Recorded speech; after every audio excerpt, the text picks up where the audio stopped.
All right, we're back with some Not Actually Heroes D&D The Forgotten. I am Dr. Diz, your DM, and we're going to jump right into it. Last time, the party went into the metallic flower that this mysterious elven woman was in. And I can't remember, you guys did figure out her name, right? Yes. Okay. So you know it is Whitney, right? Did you guys get a last name? Okay. So very interesting name, and there's lots of story to that if you want to get into that later. Yes, we got. Yeah, you got the last name. So Whitney DeRollo, right? All right. So she's in this metallic flower, and as you guys go in, it is like a Disney movie is the best I can explain it, right? It's just birds chirping, sun shining, everything's bright and happy and very vibrant in colors and everything. And it's very odd to you guys. So you guys went in and spoke with her. She offers you guys food, and some of you guys consumed some of the food. It tasted like your favorite drink and favorite food, but there was no like side effects. There was no negatives. I forgot about that. Like you guys were afraid of. There was no negatives. It was just like you were. It just gave you this sensation of feeling like at peace. And then you guys noticed that she went over and assembled a handgun on a table in the corner, and then she put it back down, and as she turned away and you guys kind of turned back and looked at it, it was back into pieces on the table again. And then she went over and read a letter that was on the table, and it seemed to she had like an emotional effect from it. And then she went over and spoke with Adara some, which Adara then tried to cast Dispel. At that point, things went a little glitchy, kind of, and Whitney disappeared, and the sky got dark, and you guys heard a big, thunderous, earth-shaking sound outside. And as you guys looked out the window, there was an ancient blue dragon, which you guys then engaged, because it was in between you and the portal back out. So most of you got over to the portal. Meridius made a fog layer, marine fog layer, and so even though the dragon could kind of tell where Meridius was because it had blind sight, it went for the easy targets that were standing in the wide open and shot them both with lightning, and that was Trix and Adara. Trix was knocked unconscious, and Adara took 200 plus damage. I can't even remember how much it was. A lot. It was a lot, but it was like 240. She fell the same way the first player kill I had was. She rolled a 1 on a save. So it actually blew Adara's body into the portal, and she disappeared. And Meridius runs over and grabs Trix up off the ground and is currently jumping through the portal, I would imagine, unless you're stopping to say something cool before you jump through the portal. I'm not going to address the dragon. He might see a finger. Yeah, okay. As I'm walking through the portal. That's fair. But I'm not stopping to address the dragon. Because yes, Meridius could carry Trix with one hand. It's true. So before that, Huck actually had, instead of being in there with you guys, he wandered off. Right? Danasi actually was in there and went back through the portal and thought she was stuck outside, but then teleported back in. But then she's now back out as well, so she's fine. And Kaylin was there, and Kaylin's back out. Lord Hjalrim was out in the city with Keeli, though. So we're going to jump over to him first. He actually went and spoke. Last we saw him, we spoke with the Lord Vindicator, who is the lead guy of the Warlock Knights who was obviously having issues with these hearthstones being cracked, damaged, even causing injury to some Warlock Knights. He had paired up Keeli and Lord Hjalrim with a Warlock Knight named Daxus. And Daxus is, I would say, maybe more on the nerdy side. He's not your typical Warlock Knight. Most Warlock Knights are very, like, dedicated to their religion, right? They don't think there's any other answer besides, you know, it's in their book, right? In their religion. So Daxus, on the other hand, he might skew outside and believe a bit in this, you know, there's maybe some science involved with this, you know, along with the religion, you know. So he's been teamed up with you guys, and I think last we heard from you guys, you were going to speak with those that had damaged hearthstones. Is that correct? Okay. That's where we're going to pick up. Let me show you guys a picture.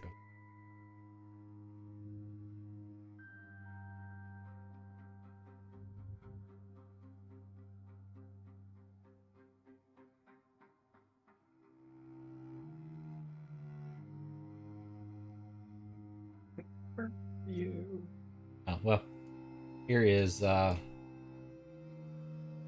a token of him. Very bookish. Access. Yep. All right, so Daxus is leading you first to the infirmary, where probably most of the people you need to speak with that had the damaged stones are. Just as what, actually, Ellen, do you want to play Keeli while we do this? So that I don't have to play Daxus and Keeli? I can. Okay. All right. I do enjoy Keeli. But just to make it easier on me, I guess. Oh, which fucking one am I? Oh, she's the level 10 one. Yes, I have multiple versions of Keely's character sheet. It's fine. So he leads you through to the infirmary, and as you guys walk in, he's like, so some of them were injured, and some of them are just here because we need to speak with them, and obviously some of them have feelings of depression from it happening. They don't know why they were targeted or why Telos has forsaken them, but some of them are actually injured.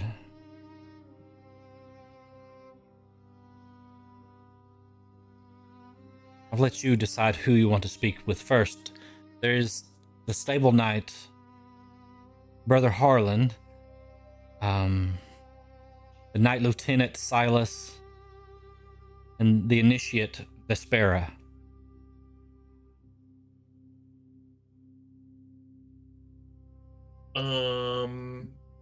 I don't necessarily have any preferences, but we can go in and see who's willing to answer a few questions.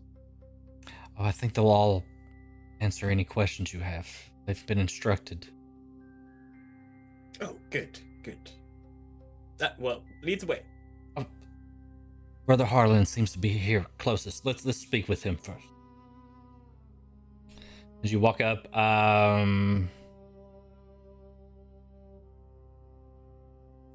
he's laying in the bed there closest to you guys, and let's see.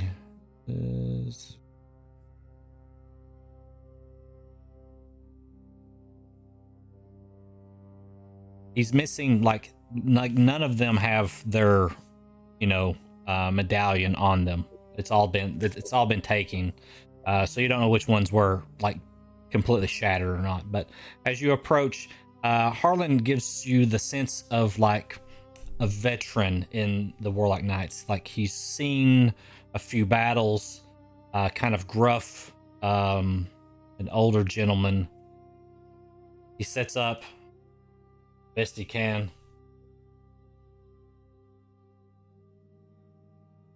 How can I help you? Brother Harlan, this is Lord Hjalrim and Hi, I'm Keely. Keeli. They want to speak with you about your hearthstone. Alright. Well, for starters, could you let us know how you came to lose your hearthstone?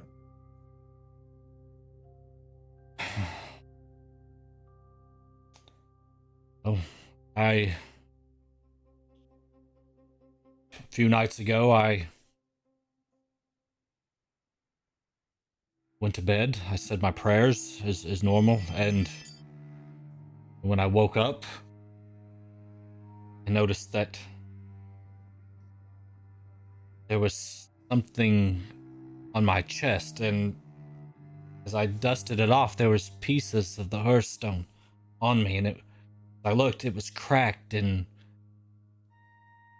pulsing slightly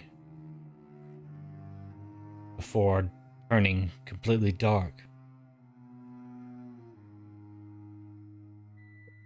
Did you sustain injuries from it shattering like that?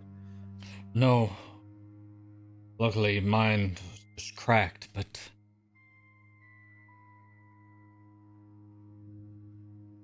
I don't know why. Keely has like a reporter's notebook and is taking notes with her detective's hat so that she can keep track of everything for Hjalrim. But it's decidedly unhelpful information. It's like his posture in bed. Yeah. Right. And it's like, okay, his skin tone's a little off, so maybe we could do this, or maybe like this shroom type could do something for like that whole injury thing there, or and it's all just Keely's ramblings, not actually like the details of what happened. Okay. So with each of these people that you're going to talk to, you can roll Arcana, Insight, or Investigation on each of them.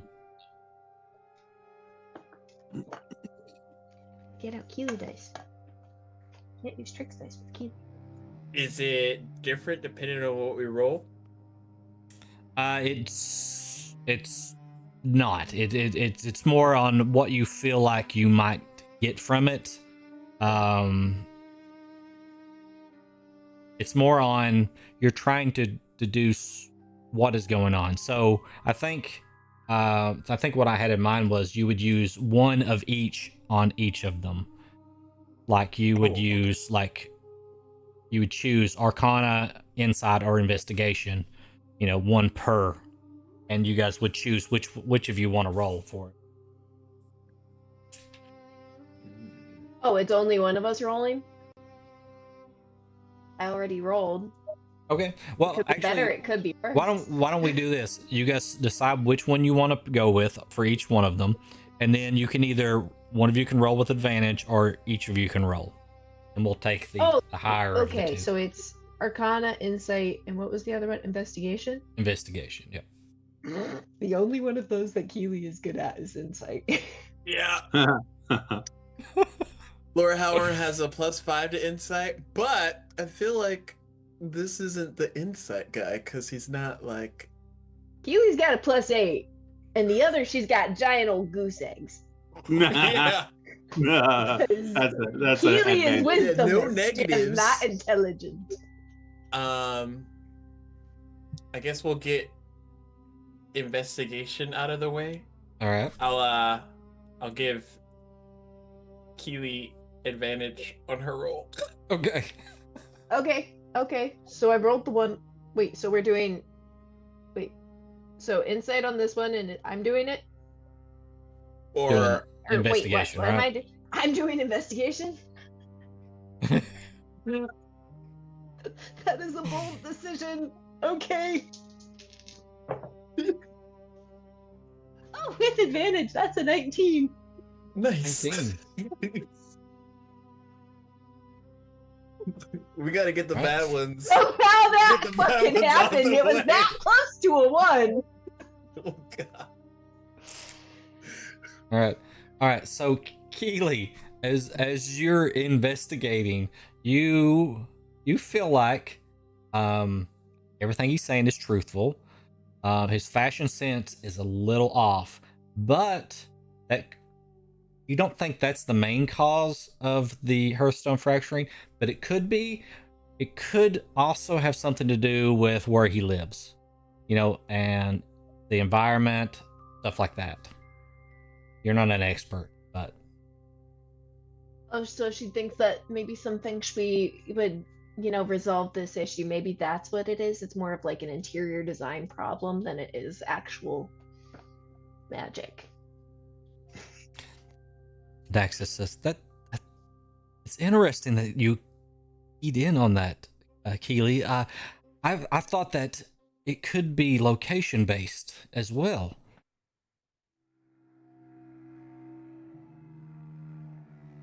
If we figure this out the Keely way, I'm gonna be Wait. like... Oh my god. Wait, really? So like were there like really disjointed furnitures in place? Like, did the rug not match the curtains very well? Like, what exactly was going on in there? I think that it's more where he was at and not what was around him. But maybe Oh wait, where was he? he was at home in his bed. Right, but like I don't know where he lives. Oh, I've actually plotted it out here. Oh. And he shows you a map of where he's marked like each of the people. Is there like a triangulation between those three and then Lucian when his shattered at like the market area? So if we actually there is it he kind of draws a circle around them. Yeah, that's it. It has to be whatever it is kind of radiating from, and he kind of points towards a center point somewhere in this area. Excellent work, Keely. Is anything in that area familiar to Keely from her previous investigations? No, it is more of an area that is like for there's like like contractors, like industrial people there. There's like yards for like equipment and stuff like that. In that central area that he's pointed at. Over in some of the other areas is more like residential. There's actually one area that is kind of on the outskirts where he has marked one that is like a stable area. And of course where you guys were at before was like a market district. Keely might be familiar with that district a little bit, that part of it. He's like, it's really more towards the center here, but let's go speak with the others, and then we can get further into this. So, kind of bows his head to Brother Harlan there and takes you over and says, before we talk with Knight Lieutenant Silas, he was injured, so we'll be quick with speaking with him. The wounds that he has aren't healing.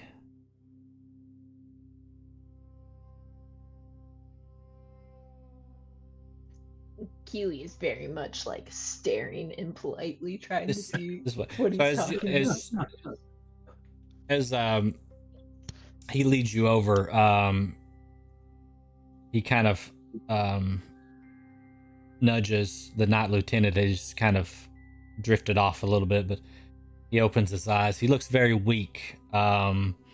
He is a middle-aged man, like goatee, long black hair. And he sits up, and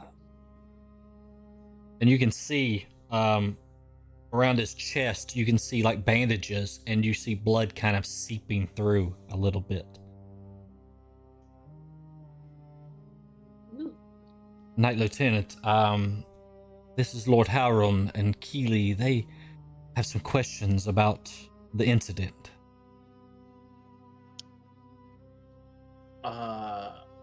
Well, for starters, your wounds, they don't seem to be recovering very well. Yeah, I was out training, and I don't know if it was the training or what it was exactly. I was in the midst of casting some spells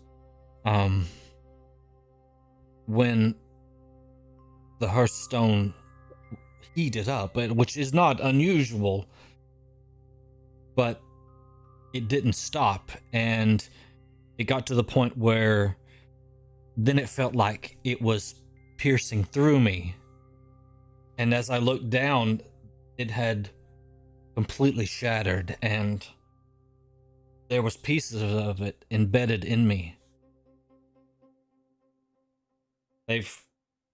Doctors, clerics, they've removed the pieces, but their magic doesn't seem to be closing the wounds.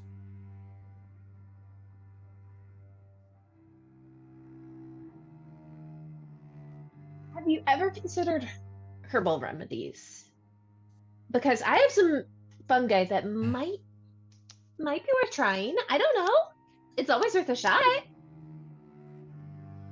Completely misreading the vibe. Daxus looks at Lord Hjalrim like,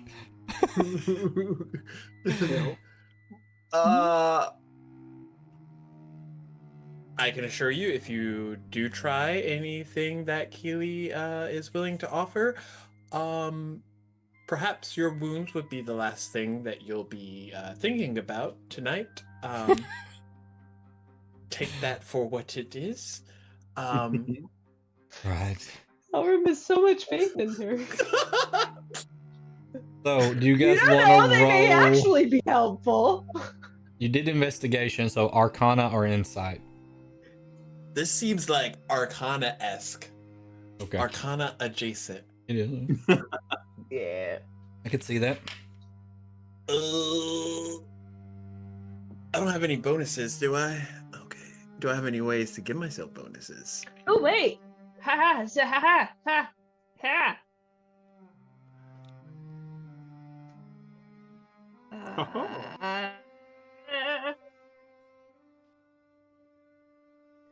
Are you decent with Arcana, or could you use a boost? I could use a boost. Oh wait, or am I already able to give him advantage? I mean, you would give him advantage if you just let him roll both, like, instead, but Yeah, yeah, can't I'll have- let you do that. he can't have double advantage. Yeah. Because you don't want. Never mind. I was like, wait a minute. I have enhanced ability, but that just gives you advantage. I'm making sure I don't have anything that adds a bonus to it. That's all. That's all. That's all. Okay. I think it's just gonna be luck of the draw.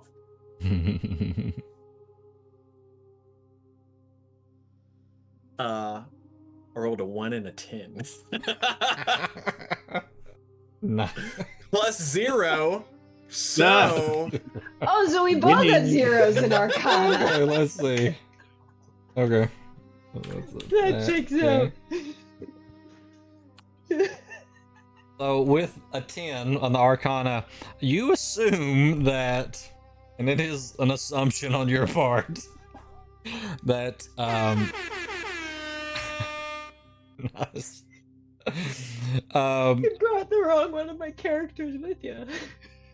You assume that the use of the magic during the time that whatever was happening is probably what ruptured it. That's why you're kind of deducing that the first person was asleep and wasn't using any magic, and theirs just cracked. And if you remember back to Lucian, his cracked while he was casting a low level spell. So you're assuming that this guy was casting a higher level spell, probably power, causing it to have a bigger reaction. did the spell you cast, was it exceptionally powerful?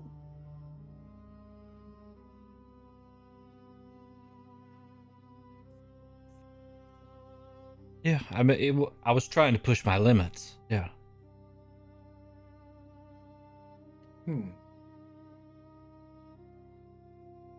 Interesting. You, had you performed this type of magic before? Were you, I should say, proficient at it? It is a newer spell, but I've cast it a few times. Nothing like this. And what did you have for breakfast before you were training? The normal, eggs and toast. Mm-hmm.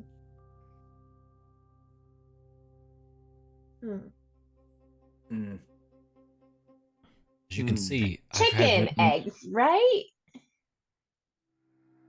chicken eggs?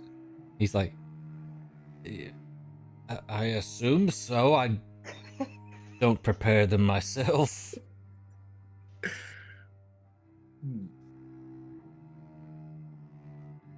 Daxus shows you on the map. This is where, as you can see, it's inside of where we were thinking.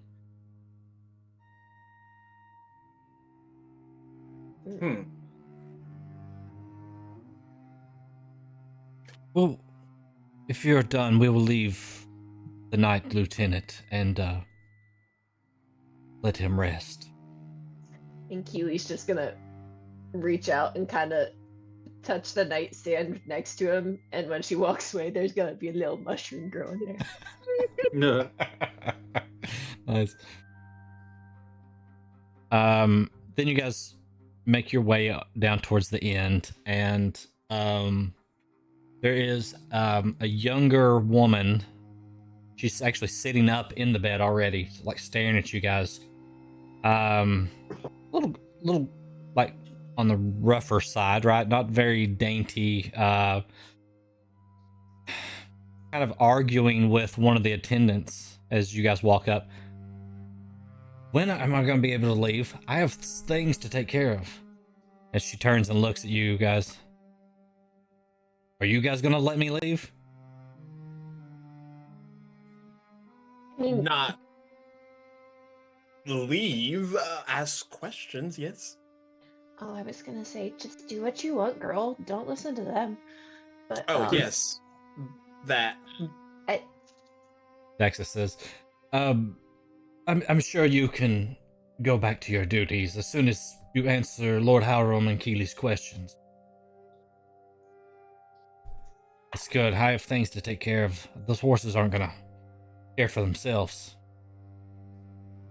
Ooh, you know the horses?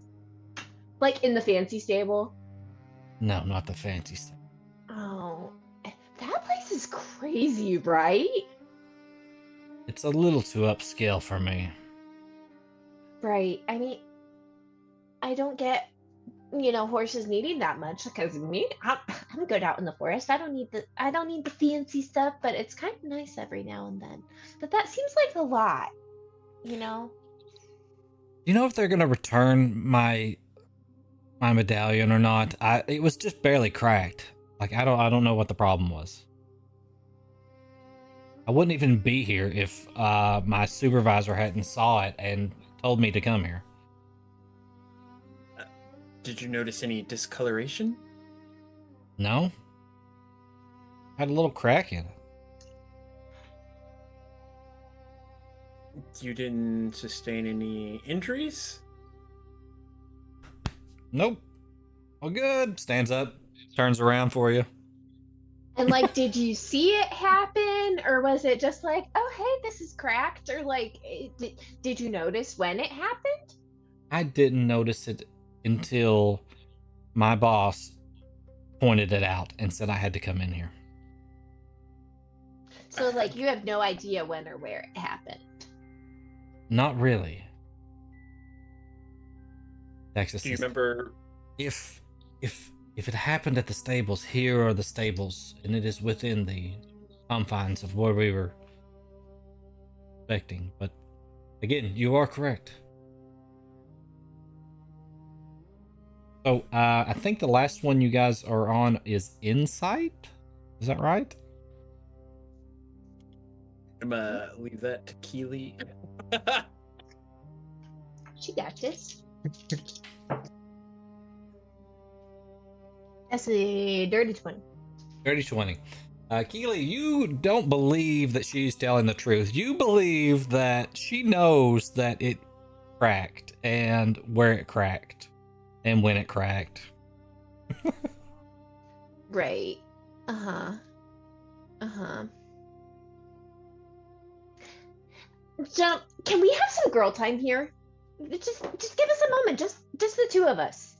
Yeah, we'll just be right. Yep. Okay. He grabs.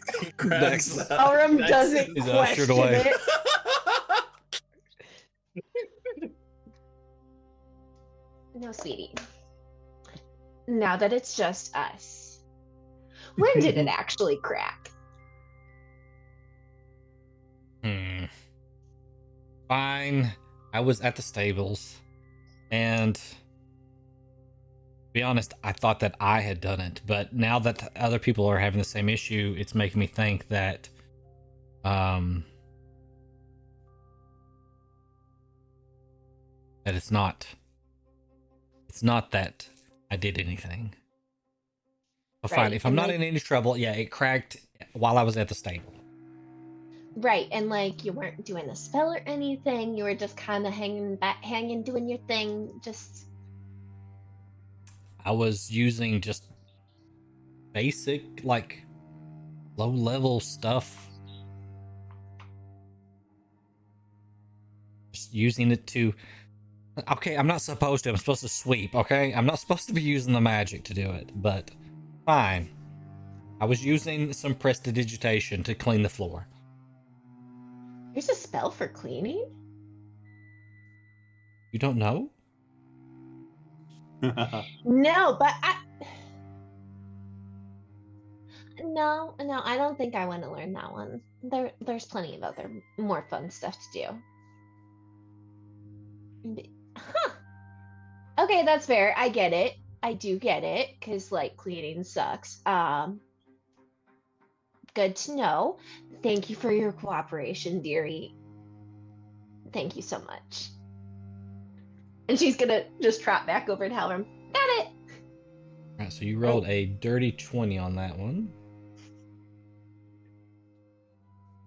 That's pretty good. Okay. All right. I'm not keeping track of any of this or anything. Yeah, let's not keep track of that 10. Yeah. Well, I was not prepared to keep notes for Keely today. So I just now have a section of pink in the middle of Trix's notes. Let's see. Let me fix Russ's camera down here. Oh. Yep, there we go. Got that one. It was there. Okay. Oh, hey, there we Tim's here. There we go. Here. I got it. Got it. Got it. Okay. Oh, Keely, you rejoin the boys there. And listen, Keely always somehow manages to pull this shit off on vibes alone, and she does it Yeah. again. Okay, so it definitely did happen at the stables.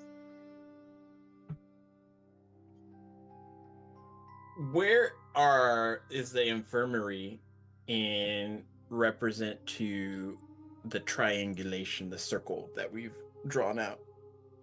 So you guys are probably I'd say you're in the area, but you're like more on the outskirts. It's not more toward Daxus is kind of, when he's pointing at the map, he's pointing more towards a centralized area, like, so it's far away from where you guys are at this point. He says, well, if that's true, Keely, then if all of these, and then you said we're at the marketplace here, you kind of draw some lines in between and it kind of intersects at a certain, we should go here.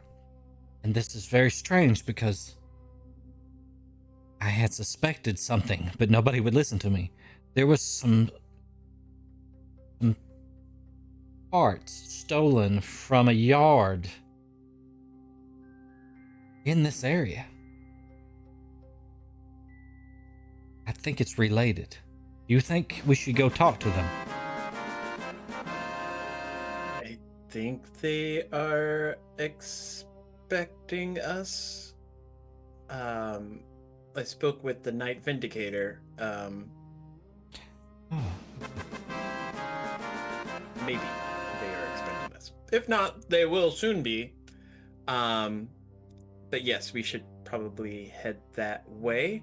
I do want to try something though first. He's gonna hold the amulet or the hearth piece, Jim, and try and cast aid on the three. And it just boosts their HP maximum and increases it by 5 for each of them. Okay. Gives them a little buffer. Mm-hmm. You see Vesper just kind of get energized by it over there. Just kind of hopping around now. You see Brother Harlan over there. He kind of nods at you. That was generous, Lord Hjalrim. Oh, it's no bother. Perhaps you could show us the way to where these parts were stolen from the yard. Yes, that would be good. Yeah.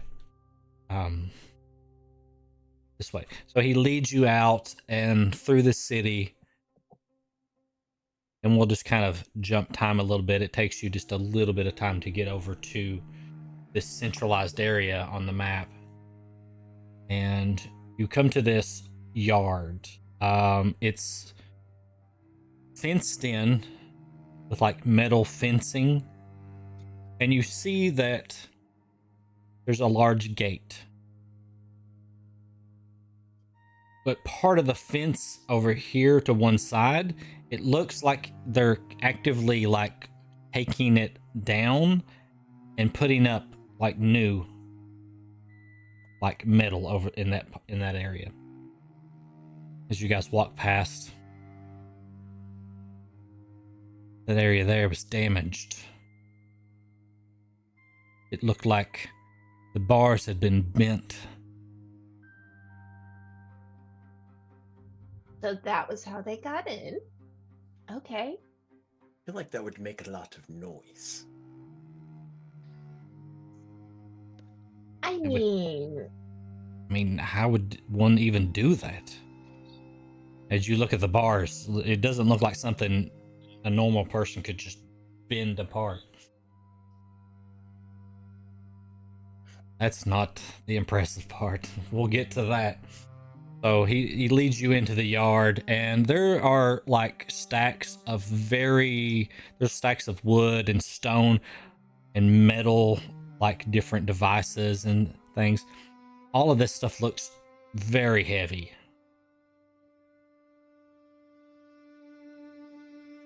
So he leads you up to the foreman, and I think I might have a picture.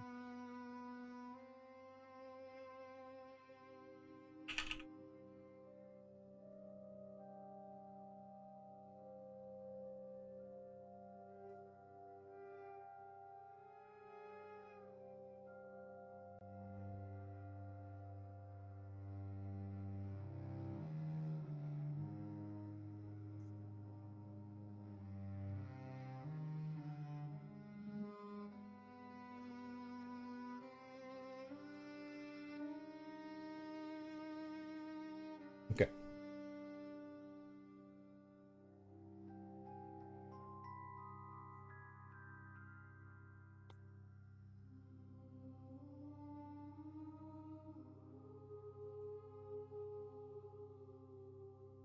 Can you guys see that guy? Okay.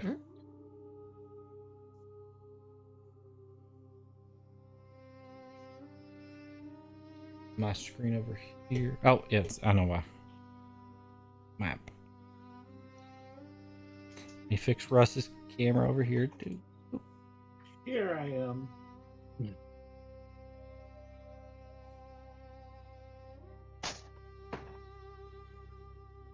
Can I just say that Russ, the player, wants Jackson to be his best friend ever?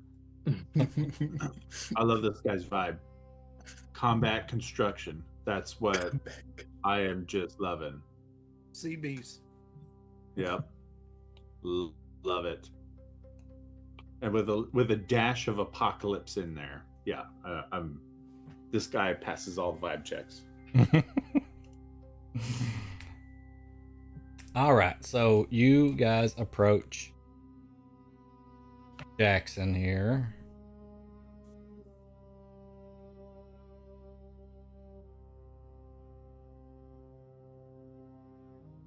Jackson. He turns around. Daxus, was it? Come back with more of your questions, have you? And you've brought some friends this time. Looks like somebody finally is listening to you. He kind of looks at Keely, kind of strange. Got a cap on. Just grinning. Daxus says, yes, this is Lord Hjalrim and Keeli. They are helping me with my investigation. You're professionals. Yeah. Good to know. So what do you want to know then?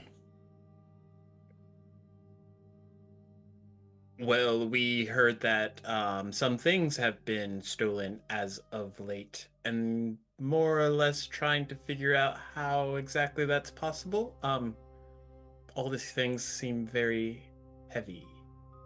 I do. That I do. Look, I've had shortages before. I've had parts go missing, but you could blame thieves or maybe the local kids playing tricks, but this is something different. The bars were bent. It looked like they were pulled apart by somebody's hands. But I don't know who would do such a thing, or who could. And then we have lead plating missing. We have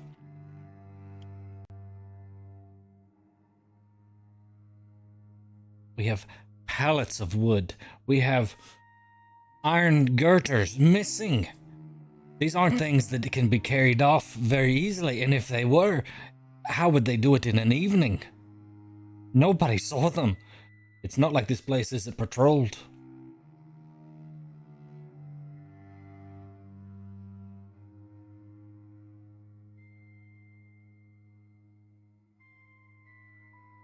Oh, it would definitely have to be higher level magic. Um,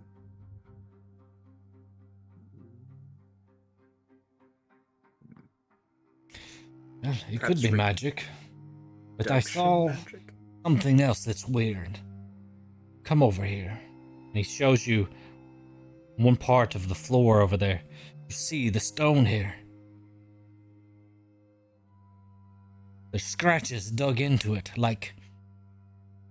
Not like someone was using magic, but like someone dug into the stone as they picked up something heavy. Can we like reach down and touch the outline of the stone? See if we can identify like what kind of Sure, person you can or roll. thing could. Maybe nature or investigation or. Oh, they're both the same. They're both the same. Okay. Redemption time, nature. Okay. 13. 13, not bad. So you kind of look at these and you're thinking that I might have seen something like this before. Something similar recently. Maybe at the workshop? Like the cyborg automaton giant thing? Yep. Oh gosh. Oh, You look like you know something. Wait, do those look like the ones at the... perhaps, but even so, how would it get here unnoticed? Is there any That is a good question, but I have something else. I've just found this morning. Let me go get it. And he walks off into like a little shop area. Texas says, "You guys have seen something similar to this?" Yeah, it was with the angry toaster. Toaster. What's a?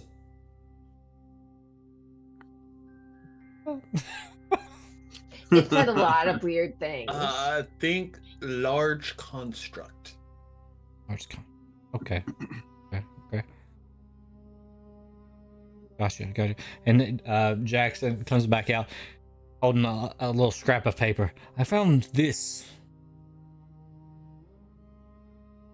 As you guys take it and look, you both can roll maybe insight or investigation or Insight! okay. Insight! We're good at those! Okay. Not when I roll like this. Still a 11. 15! 11. 15? Okay. Is that what we're going with? 15? A 6 and I got a 7? Is that what happened on our dice? Okay. All right. So, what you kind of deduce from that roll is that these look like blueprints or something, like crudely drawn blueprints.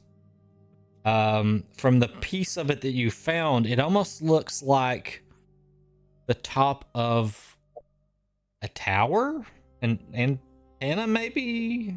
Not that you guys would know what an antenna is, but as players, you know what that is. That's kind of what it looks like.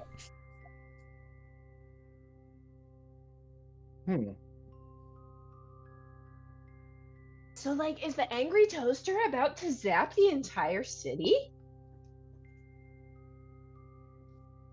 See, Dax just kind of scratches his chin. You were saying something before. Before Jackson went to go get the blueprint. About the angry toaster or the construct or About the what parts exactly? being missing. Them being excessively heavy. Yes.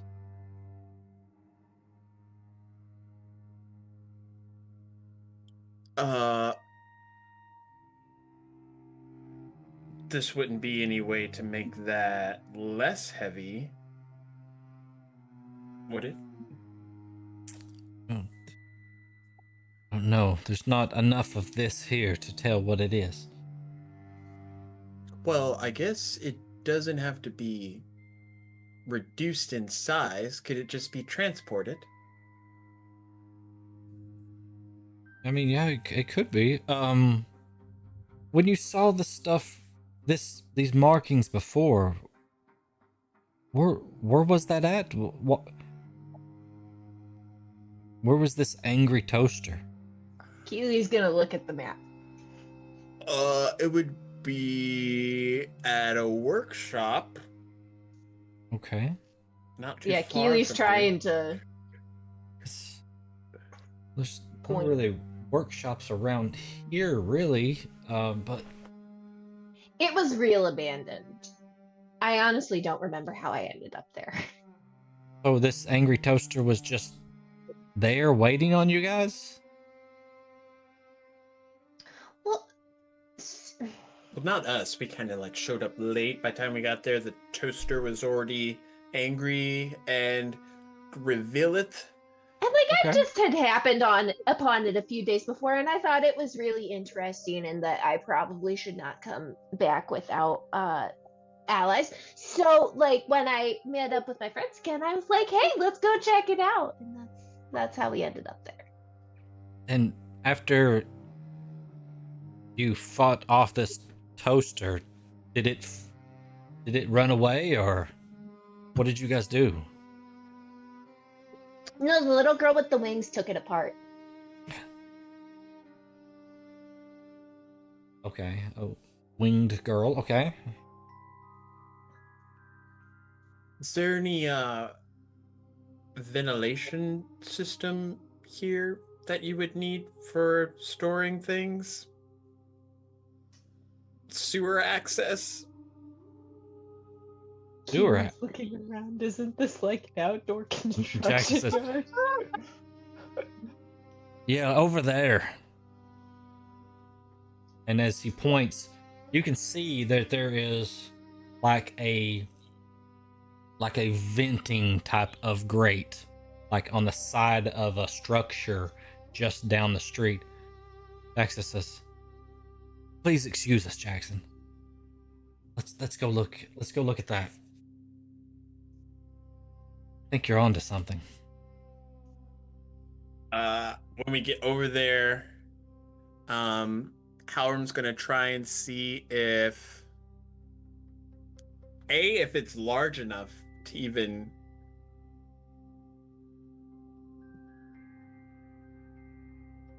It For a is. toaster? It is for the it is- toaster to get through. It is very large. It looks like some type of venting type of system. It's just in this area because it's mostly like just stored goods and people don't live around here. So it seems to be some type of venting system for the sewers.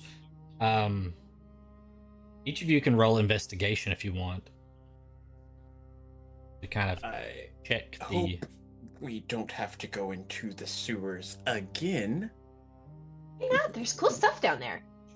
but it kind of smells. Oh please. 3. What is up with these 13s? You got 3. You got a 13. Okay. 13's not horrible. Oh, great. Keely Like is listing items. off variants of fungi that she has found in the sewers in this city and how fascinating she finds them all. So what happens is you get to investigating and Keely gets really carried away and starts pulling out all kinds of forensic kits and stuff, and she's dusting for prints, and she's got some type of like liquid, and she keeps taking like different scraps of stuff off of it, putting it in liquid and shaking it and looking at it and saying, And it just looks like muddy water. and it's That's all it looks like. But after after about an hour of you guys sitting here and letting her do her thing, you notice that you don't know how you missed it, but there are some scrapes on the side, and it looks like claw marks, almost like you found at the workshop. Dexus says, let me note that. Okay.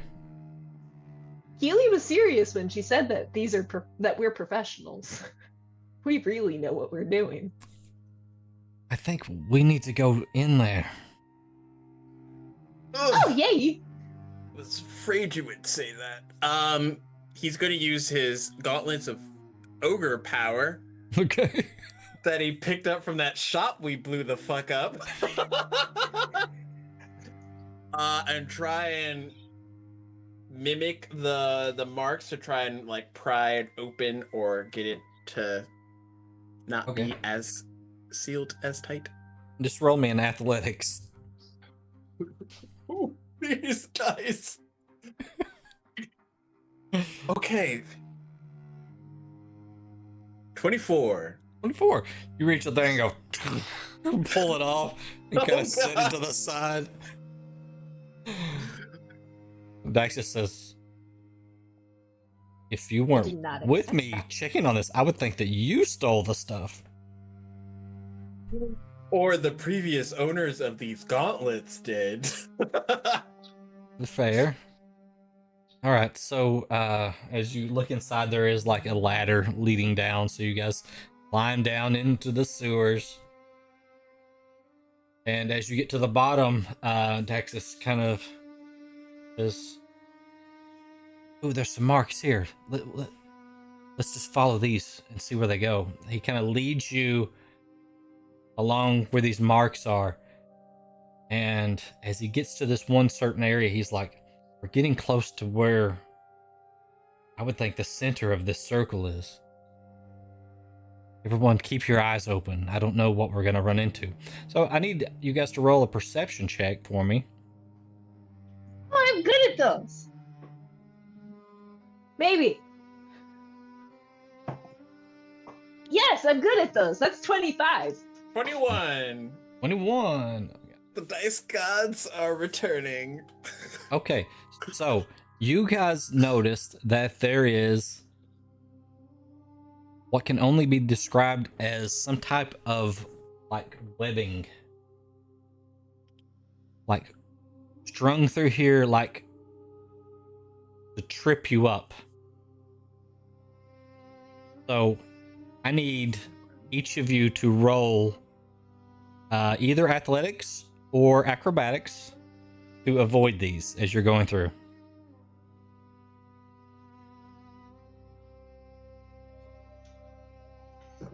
Um, 17. 17, okay. You make your way through just fine. Keely's just gonna wild shape into a dragonfly. Okay, that's fine, yeah. Because since they're on the ground, yeah. Oh Okay. wait, they're Nice, just to the isn't it? ground, like where we would be able to jump over them or something. Yeah, like where you can kind of step through them and stuff. Oh, They're kind of webbed, so they're like a little bit of. oh, if they're. But you can kind of step over them and stuff. Oh wait, if they're on the ground though, and Yeah. she can get underneath them, she's gonna turn into like a snake. Okay, Except it it's turns like into a bubble snake. gum big snake. Okay. And she's just gonna go underneath them. Well, Because I thought they were like webs across, so it's like dragonfly go in between, but no, she's just gonna crawl underneath as a snake. excellent. Okay, so next as you get past this, you get a little further in, and you guys notice that there's just this fog in the air. Looks very strange. It shimmers with like a violet type of color. Violet. I need you guys to roll either survival or insight to try to maneuver through this. Insight. Keely is still a snake, by the way, but she still has her mental stats when she is wild. Okay. 11. 11, okay. 26. 26, nice. Okay.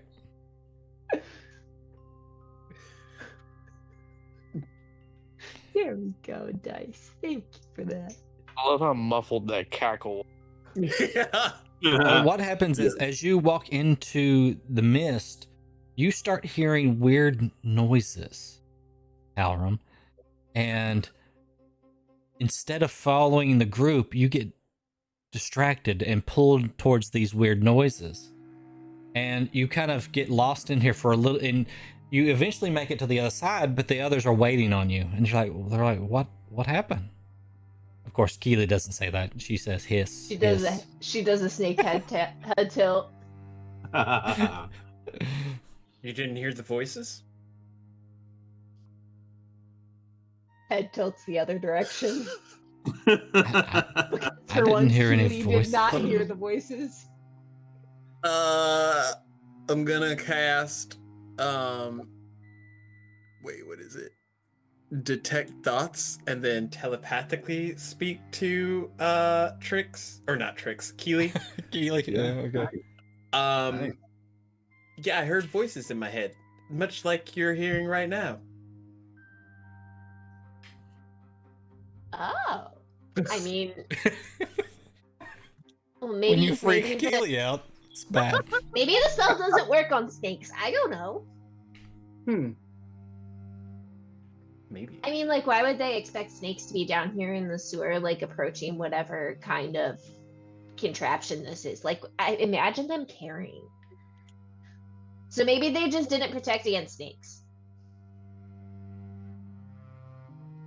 So, finally, as you continue on, you come to what looks like a big metal plate on the floor.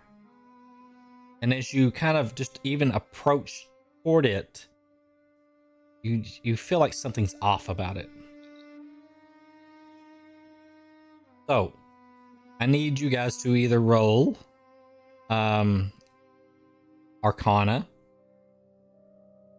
or you can try to work on whatever this thing is and use some type of like thieves' tools or something. Keely doesn't have hands right now. He doesn't have hands.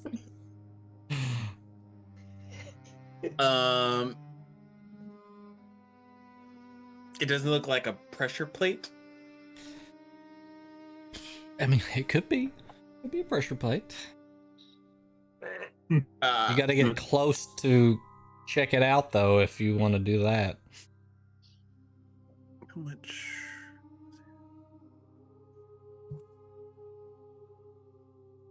Oof. I don't know if I want to destroy this.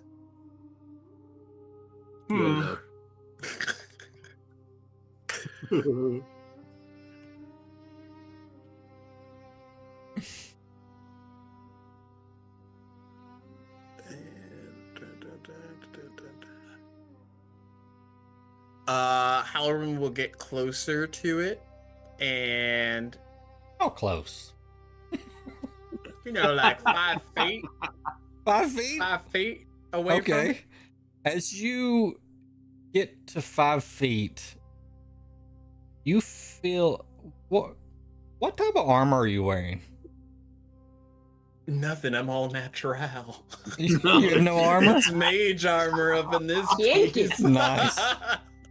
Do you have any metal on you? Besides the gauntlets I'm currently in possession of. Oh gosh. Oh god. Oh, Anything god. metallic you have, and if you're wearing it, it pulls you with it. It pulls you to the plate on the ground, and you're kind of stuck in place. My hands? Your hand- And Keely's just a snake. Just a slithery snake. and She's Max just is gonna just like, slither up and look "Oh." at him. Like, lift up like snakes do. Can I like wiggle out of the gauntlets? You can use a strength save to try to pull free. Okay. Oh gosh. Oh no, into the 22. 22, nice. You Nice. pull yourself free, and as you do, you hear something kind of like snap, and like it goes zzzz. And then you kind of touch the plate, and it's like it's not Metallic anymore? magnetized anymore. Keely's gonna just slither You out to the broke middle it. of it. Using your sheer strength. She's gonna All right, but do it takes a little bit of time to coil do dead it. center. All right, so let me do a little bit of math here. All right, so that's calculate.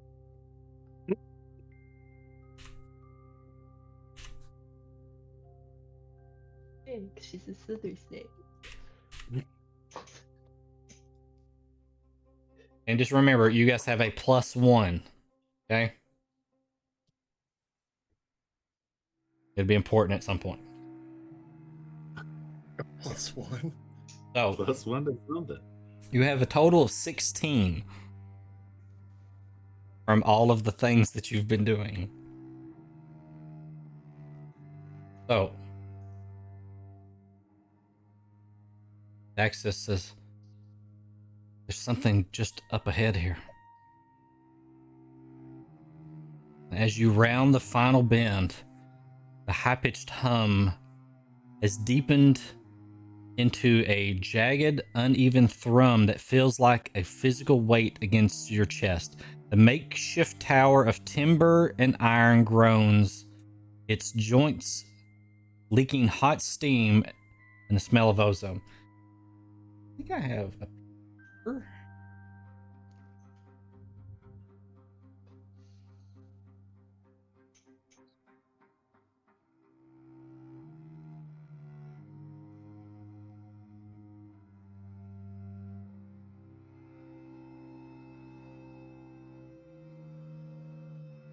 Ooh, maybe it's a map.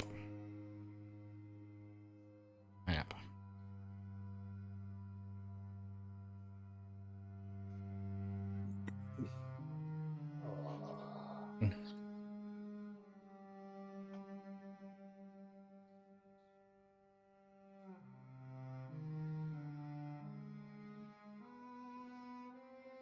So you see,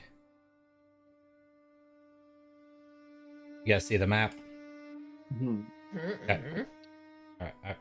You see this structure, which looks like, for us, it looks like an antenna. Hjalrim, Daxus, and Keeli are confused. Keeli may not be confused. She may think it. She knows exactly what it is. But Is this another one of your boyfriends, Keely? Yeah. She shakes her head. the copper Snake coils at the shake. base And are glowing. if snakes could give withering glares, she would be getting them right now. The copper coils of the base are glowing a dull, angry red, and the deep purple crystals are beginning to dim, their surfaces cracking under the immense draw of the machine. Inside the central glass sphere, which it doesn't show this is different image or something. Here, hang on. So I can fix that.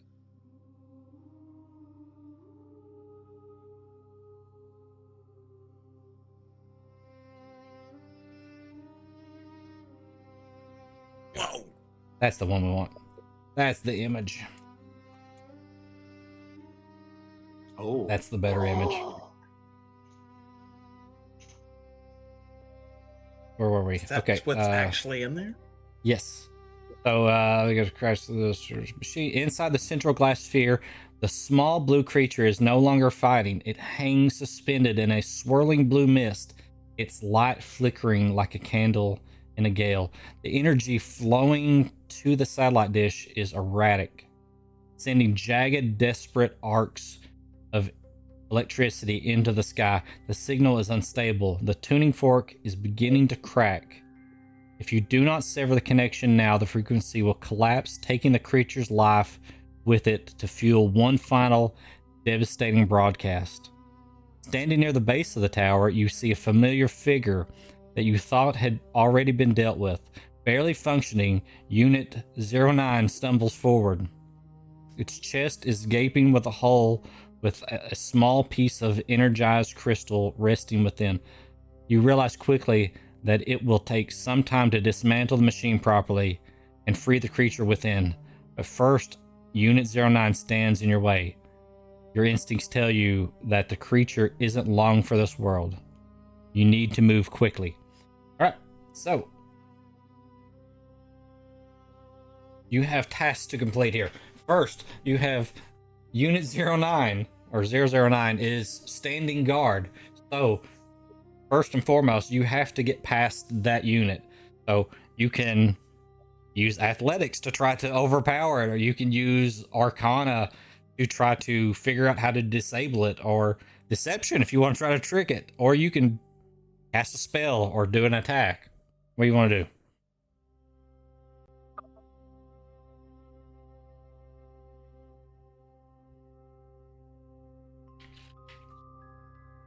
Keely's a snake right now. Can she try to sneak past it? You can revert from the snake form. No, but it's more fun if she's a snake. You can stay a snake. What do you want to do? You want to try to attack it as a snake? You can. No, sneak past him. Oh yeah, you can use stealth. Does anybody Fuck else have the Keely. Badger Badger Badger song from like the 90s stuck in their head? Early 2000s? Now I'm going to.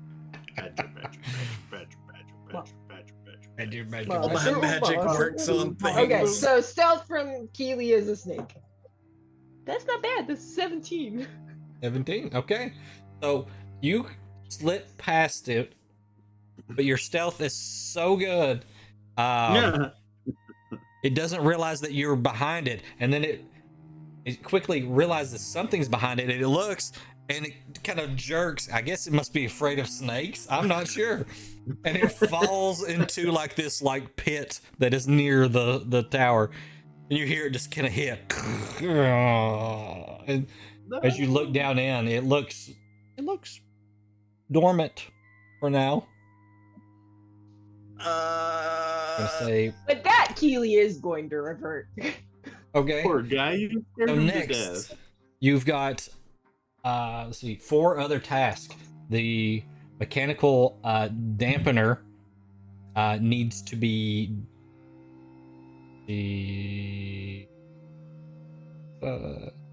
dismantled, so you can use either strength or athletics on that. The arcane siphoner needs to be dealt with, and that's an arcana check. You've got the harmonic stabilizer. That's either going to be insight or performance, whichever you prefer. I'm good at both of those. And then the precision disconnect requires either thieves tools or sleight of hand. And we only have a +1? You have a +1 that gets applied to all your rolls against this thing. Okay. Okay, so we have So you one, guys another choose. one that's We'll divide all it the into shit we're bad at. 2. Each of you take 2 and then roll on those, and we'll see where we go. You're at 16. I will say that being at 16 is a precarious state because the next phase is an 18. So Okay, so it's we've as got you sleight of fail, hand, it secret adds too. to this number. Yep. As you succeed, it does nothing. It stays the same. Okay. And we've got Um, another investigation or arcana one. You have athletics or strength, whichever, and then you have arcana, and then a performance or insight, and then the last one is thieves tools or sleight of hand, which I think thieves tools let you use like your proficiency or something. Or I'm Yeah. Okay. Strength, I'm pretty sure is you. Yeah, I could do sleight of hand, strength. Okay, and I can do insight. How's your I guess performance? I'm Oh, gonna, wait, my performance is probably good. It's plus 5. Is it either or insight or performance? Either or, yeah. Yeah, Okay. insight, I've got that one covered. And then Arcana, it would be we both suck at it anyway, so one of us would be getting enhanced ability to do it. So you've got the 2 that you're good at. I'll Does take. Dax's look like he's particularly arcanic? Arcanic. No, it's fine. It's fine. don't We're know. doing the Keely approach and just. I don't know if following he has any stats for us to use for this. I gotta have to generate No. stats for him. That lists NPCs? Unheard of. No. He's gonna meditate for a second and cast enhance ability on herself to give herself Fox's cunning, so that she has advantage on the Arcana check. Does there look like anyone that might be susceptible to lightning or thunder damage? You want to cast a spell on one of the parts? Is that what you're trying to do? No, I got a potion of thunder resistance. Oh. None of them. Actually, the arcane siphoner does look like it emits lightning. Yes. So whenever we do the arcana check. Wait, so dumping a potion? No, it's gonna drink it Okay. in case it like sizzles us. Oh, okay. Okay, that makes much more sense. Just pour it on I was like, wait, what? the dampening effect.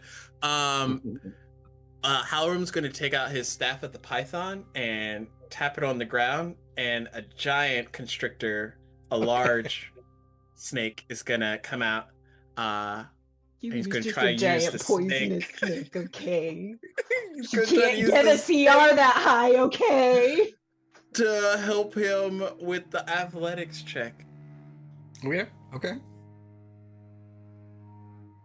Does it actually help? I mean, or is it it just for has flavor? a constrict ability. I don't know. Okay. It can grapple. I don't know if it can grapple this. I'll give you advantage on it Okay, he's gonna try. He's gonna do his best. on that roll. Okay. And you get a +1 as well. 27 with the +1. 27. Okay.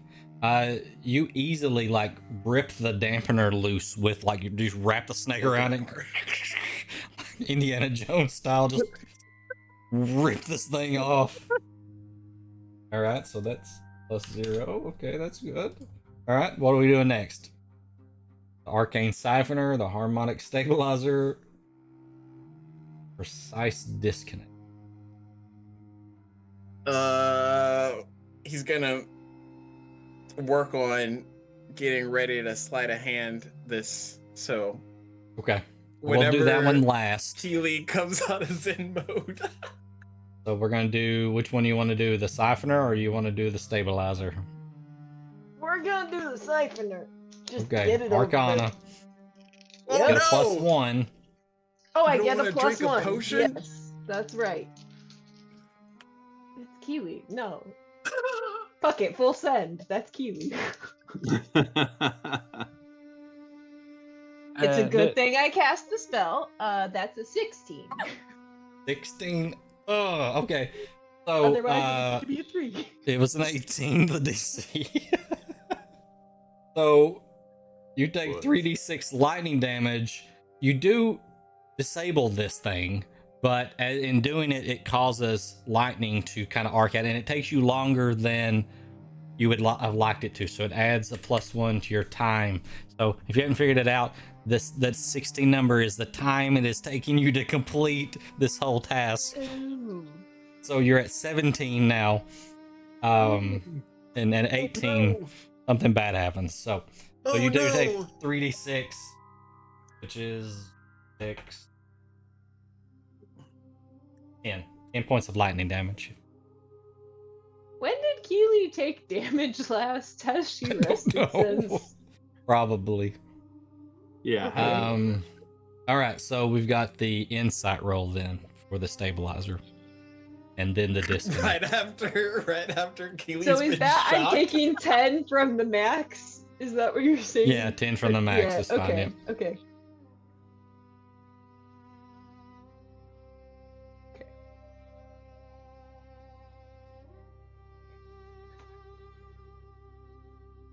All right, so you're gonna roll. We're gonna roll for insight for the stabilizer. Oh god, am I? Okay. Yep. Okay. Aha! It's a 27, bitches. 27. All right. So what you do is you actually, even though we didn't use performance, you take out your instrument. We could say it's 24 and Okay, she that's did fine too. performance. You actually you take out your instrument and you play the exact tone that is coming out, and as you do it causes this thing to destabilize and stops working. So now you're ready to disconnect. So we need a sleight of hand. Oh no! What have I done? She's got a All the little pressure's jewel. on me. Do you want to know the DC beforehand? I have a +4 to Okay, Sleight and of then you have a hand. +1 on top of that. +1. Oh. I'll show you a +4. Okay. We're gonna roll it with good vibes. I can't think of anything else that I would Keely's have. gonna be playing do do do do do do do. Slightly melodic. Okay. Oh no. Don't do it. I already did. Did we kill him? Is the 7. soundtrack helpful? It's a solid 7. Is the 7? soundtrack Oh qualified no! I rolled to a give him 2. advantage? Do I? Wait, Does it count as advantage? helping? Does it count as helping? Okay, I'll let you guys either do an advantage roll or Keely can roll as well. Because I mean, this is the last part, so you guys would both be working together.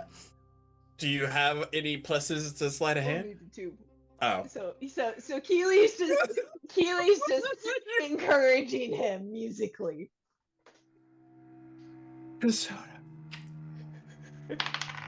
Oh my Stop. gosh. Stop it. Stop, was it worse? No, it was a 3 on the die. No. So that's 8. Hey, 8's better. I tried. so you guys finally get this thing disconnected, but it's one of those weird cables where it's just like you gotta pull the latch and pull it, this way, and it takes you longer than you'd like. So as you finally get it disconnected and you look up at the glass sphere, instead of a blue creature there, you see that blue stone in its place. Oh. Nexus walks up and says, "Thank goodness you got it disabled." I don't think that was our real intent there. I think we lost the creature. Well, yes, we definitely. Okay, that thing That's- probably qualifies as tiny, so I can't do that. I was thinking about trying to do something kind of fucked up to see if that would work. But it is also a rock, so never mind. So is it disabled enough that we can get the stone out? Yeah. Yeah, Does it you feel guys can. warm to the touch? Oh, it's actually quite cool. Oh gosh. I'm a horrible person. So, do we have to tell your little blue friend about this whole thing? Because I feel like that might offend her a little bit, or the other blue. It's I feel like the blue people stay together around here. So, Oh. is this their cousin or something? If you guys want to roll like a nature check, maybe, Are you suggesting I kill or Arcana, Trix's either one. cousin? Wait, what's the insight? Oh. You said insight. No, Nature. nature or Arcana. Oh, nature, I'm gonna. Oh, now the dice want to roll a 15. 15. 14. 14. So, what you would know with a 15 is that you've probably heard about or read about somewhere that fey creatures, if they perish on the material plane, they tend to reincarnate back on the Feywilds. But if they can't, if they're trapped, then they instead turn into these things called lacrima crystals, and that's what you have here. You have the essence of a fey creature. Oh, so Keely should definitely know that. Yep. Oh gosh. So you're gonna, I guess, stow that in your Yeah. pack. Okay. Yeah, that's definitely Here, gonna I'll send you the upset your name friend a of it. little. I'll cast calm emotions before anything gets said. It'll be fine. It'll be fine. Well, like, it seems like she's got a lot going on right now, so maybe this is just like another day, so she won't really notice. Maybe they're, enjoying themselves right now, so this might just be a little bump. Or A little like, bump do in the day. we really have to tell her? Do we? I feel like I am compelled to tell her, because if I don't and Meridius finds out, then you might as well make 2 of these, because I'm going to be the next one. You know what I'm saying? Oh no, I've got it. I'll take him out if he goes for you. It's fine. Because Keely is way overconfident. He's going to turn his giant constrictor back into a staff. Let's do it. Oh, these friends you're Forget that talking kind of about, you need to get back to them. I can take care of the rest of this. Take care? Well, I Okay, can but like, bring the other Warlock Knights down here. We can dismantle this and further investigate, but it seems like there was this. He looks down into the pit there where that Warforged is still lying. It seems like this thing built this and was causing type of disruption, and which might have. He's gonna go over to the topped over remains of the construct and Okay. See if he's responding. Okay. You gotta climb down to him. So you climb down to him. Okay.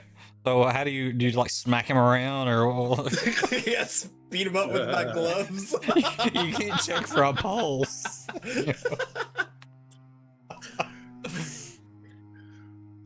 How do you want to check him? We're gonna If it was tricks, I wouldn't ask her. But we're gonna just do a lightning lure, but like okay. slow it around in there a little bit. Just You just get gonna the zap him a little sparks bit. going. Okay, so you do that. You see the body kind of like jostle around, and then it just kind of goes back limp.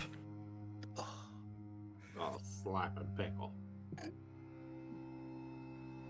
Don't die on me now.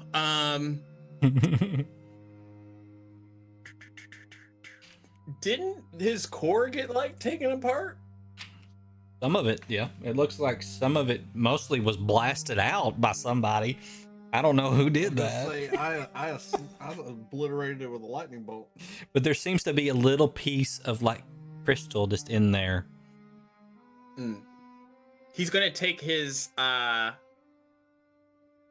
warlock crystal, his hearthstone, Okay. and set it close in the general vicinity of the creature Okay.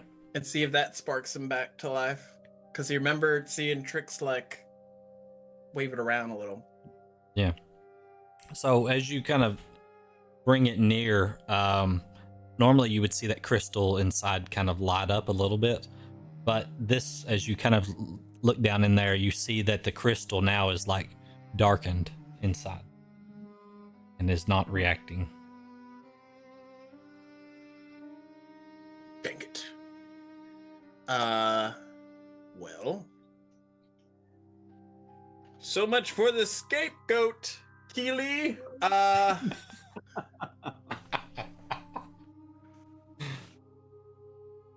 Is that a satyr joke? Oh, come to think of it, no, I didn't intend it that way, but I could see how.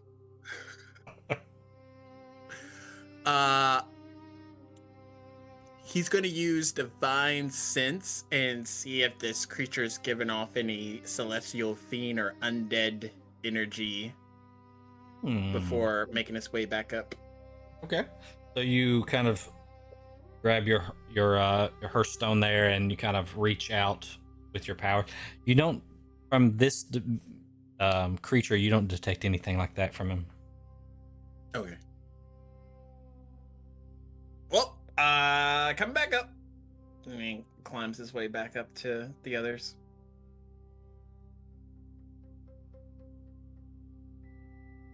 Yeah, everybody got swapped around there for a minute, but I think Rican will be back in just a second. Elf.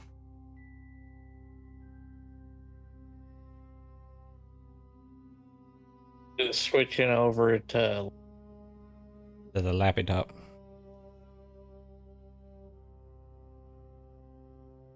Right. What is So that? That you makes the cute as you sound, climb right? back out, and you guys look at Daxus there. Is there anything else you want to say to Daxus?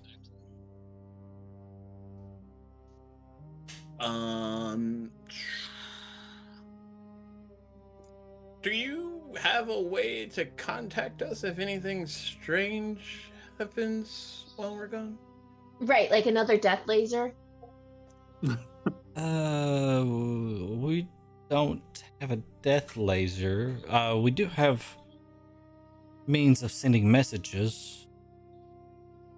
Well, I meant like this thing. Like, what if you guys find another one and need help figuring out? Oh, the just in problem? case. Oh, 'Cause yeah, if we do. We did such a fantastic job here. Yeah. And then and next time, we'll be a little more prepared, right? And we'll maybe save the blue creature so we can maybe talk to it. And What blue creature? I don't know what you're talking about. as he kind of looks at Hjalrim there, No, I'm And, kidding. I'll make sure that she gets back home. It'll be fine. you guys hear a pop behind you. And then something kind of bumps into both of you. And as you kind of both look to the side, you see some purple hair kind of go in between you guys a little bit, and you guys are pulled. Uh, Hi, friends. Hi, friends. Oh my god! So you And you did guys take pop those earlier, out. right? You guys pop out in the sanctum. And Stanasi, the last thing you remember is jumping through the portal, and you landed in a cave, bumping into Lord Hjalrim and Keeli, and now you're back in that storage room. And as you guys are standing there, you see Adara laying on the floor, Trix laying on the floor. Halen is getting up, kind of holding her head a little bit, and Meridius is starting to stand up. And right there, we're going to take a quick break, and then we'll come back and pick up on where we left off from the last session with the dragon. All right, We'll be back in just a few. All right.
Right. We are back. I think we have everybody here, right? Yep. Okay, cool. Everybody but Yep. Adara, she dead at the moment. I mean, So, as we come back to this scene, it is you guys are inside this room with which I think we have a picture of that room, right? yeah, the metal flower room.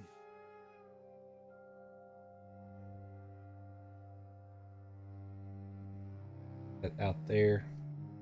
Oh, this is the metal flower. That's kind of the room you guys are in, and you guys are kind of just laying on the floor. And Kaylin, you're the first one to kind of start getting up, and you notice that Stanasi and Lord Hjalrim and Keeli are just popping into existence, right before your eyes. And then we've got Meridius also kind of getting up. So I would say that as we were, after I got Tricks off the ground, as I was coming through the portal itself, before we lost connection to each other and ended back up in our bodies, I would have cast at least 5 points into lay on hands into her unconscious Okay. form in my arms. Okay. And as I look in the room, I look to Hjalrim and point to Trix, check and make sure she's okay. And then I immediately turn my full attention and start making my way to Adara, knowing what I saw happen in the other realm. 5 points. Yes, 5 points. And I do heal, right? You do. I do. Yes. You wake okay, up. Sweet. Wait, out of curiosity, did was Meridius able to see me get hit? I think you could. Can you see through the In my marine layer, palm, right? I can see through everything. Oh, Yeah. okay. I was like, I People wasn't sure. People have to be within 5 feet of me to see what I can see outside of it. Other than that, they're Gotcha, obscured okay. vision. Yeah. Gotcha. Yeah. So he knows what's kind of.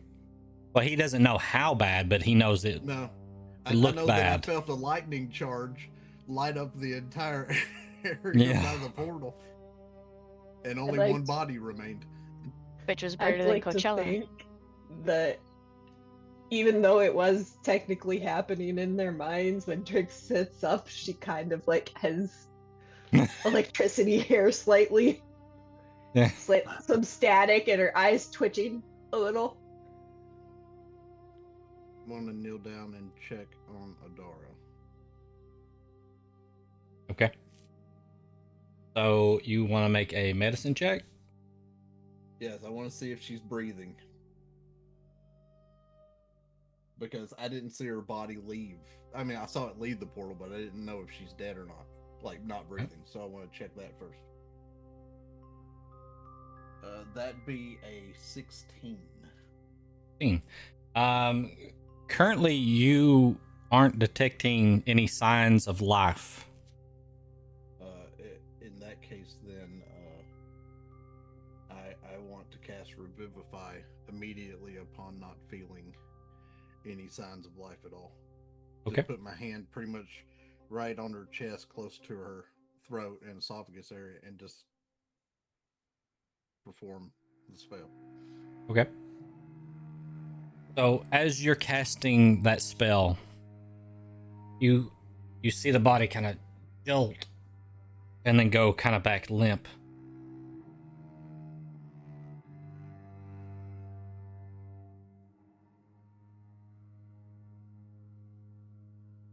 I kind of look around the room, and I just still don't sense anything changed, right? Other than the body moving. Roll another medicine check. Okay. That is a 15. 15. You detect faint pulse, but she still seems unresponsive.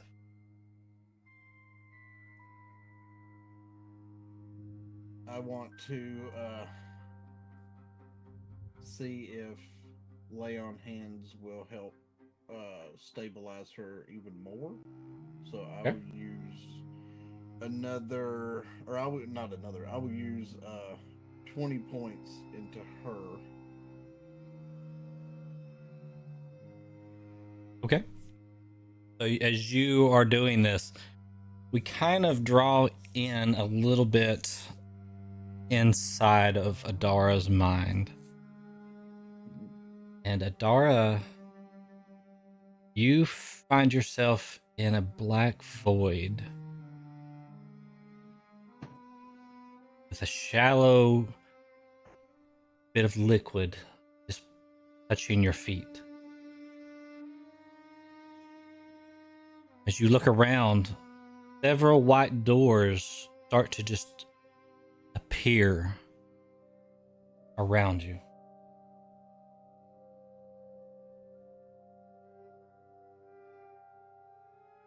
She'll take a few steps forward, kind of like pausing for a moment as she recognizes like the water on the ground and realizing that it's there, as she's kind of figuring out what's going on, and she'll call out, "Hello?" It just kind of echoes off into infinity.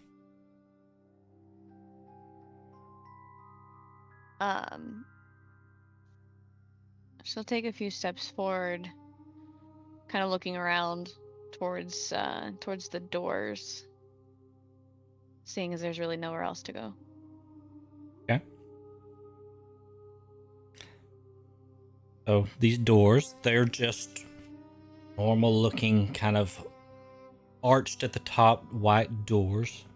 Not really intricate in design. As you approach one, it begins to open.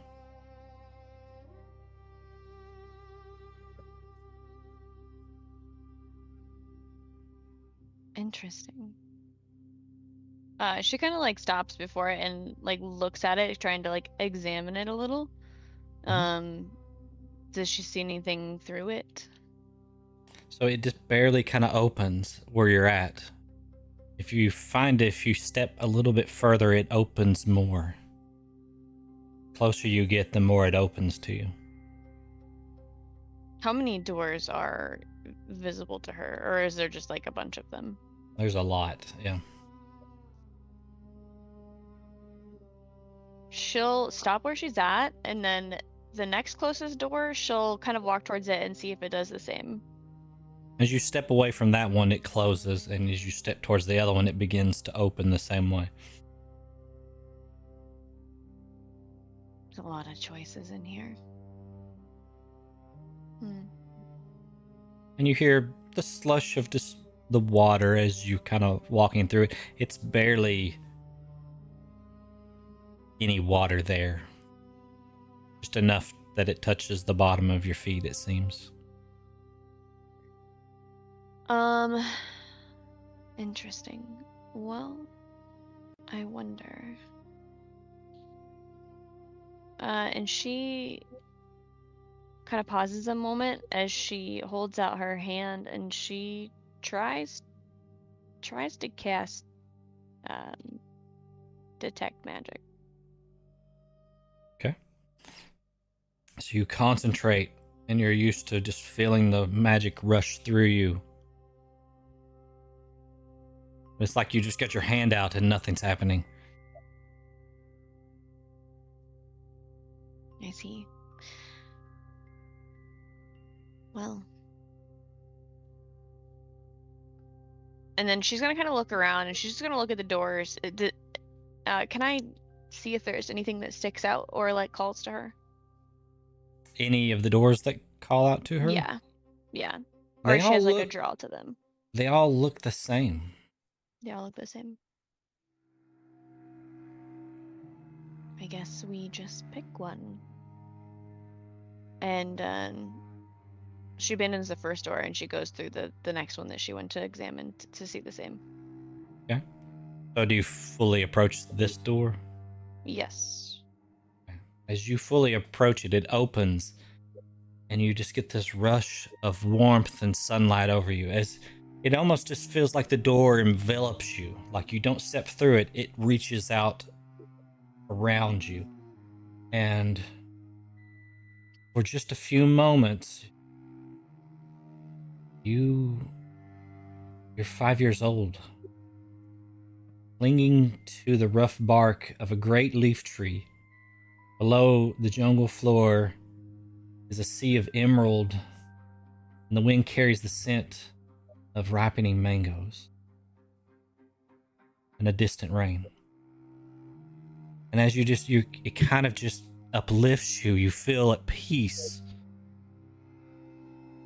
And you feel like you draw back from it, and as you do, you find yourself back in this void, the door closing.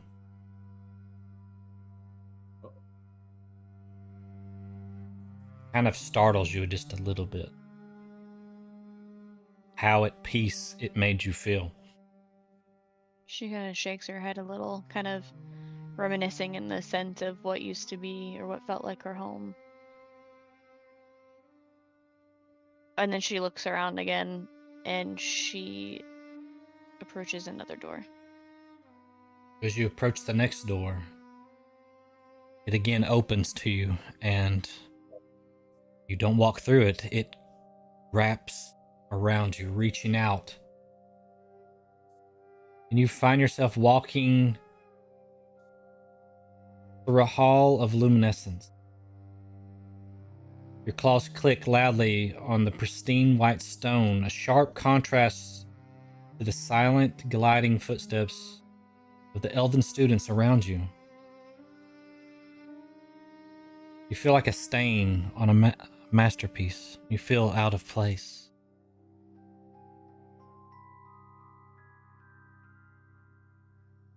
As you again find yourself retracting back into the void and the door closing.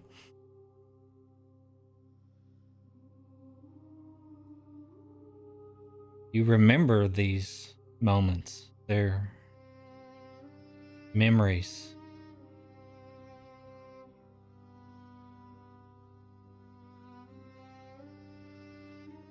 Is this what it feels like to just be at the end? She kind of walks past one door to another. Next At door least reaches out to you and pulls you in. You're sitting in a tide pool, watching a school of minnows. You can see where they will swim before they turn. You feel like excitement rush through you as you realize this is the first spark of your abilities. And then you feel yourself pulled back into the void. The excitement kind of fading from you.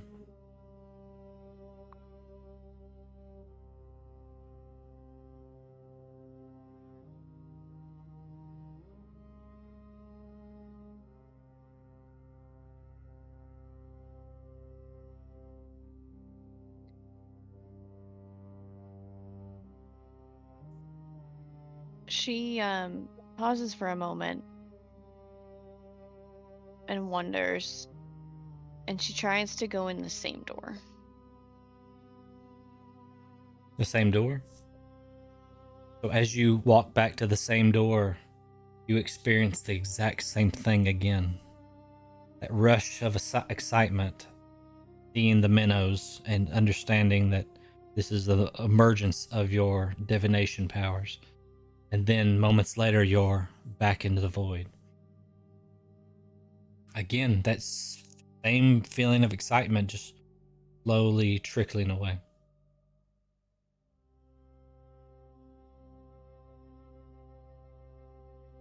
If I can watch them over and over, I suppose if this is where I stay, I can at least pick one that I can watch over and over until the happiness fades.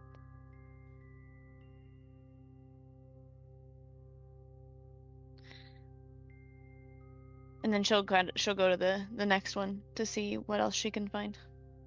As you go to the next one, it envelops you. You are in a high tower. A familiar hand on your back, Castrus, stands behind you. His cold hand on your neck as it forces you to stare into a scrying pool until your eyes almost feel like they bleed. You hear his voice. Don't tell me what you see, Adara. Tell me what is useful. A feeling of just dread runs up your spine as you pull back into this void.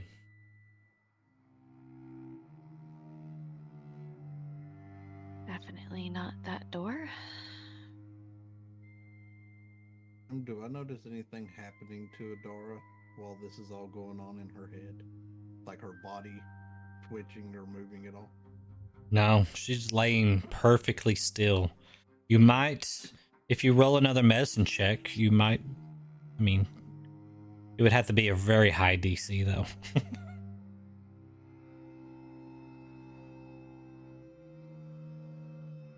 That one's another 16. 16. No, you can't tell anything. I mean, you can tell that she's alive, but just unresponsive. I want to clasp her hand Mm-hmm. and not trying to lean in, not trying to make it quiet. Adara, if you can hear me, We wish you return. And that's all I'll say. Adara, from inside the void, you hear just grumbling about. Doesn't sound like words, just tones. As you approach the next door, before you arrive at it, a figure steps out from behind it. An elven man, one that you've seen.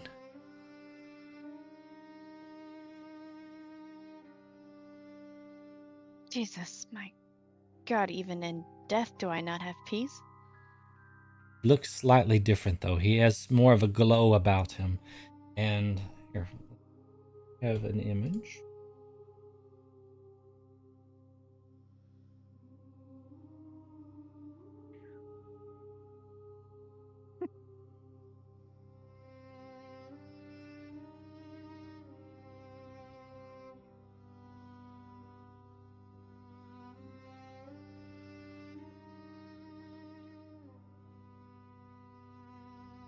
Big face there.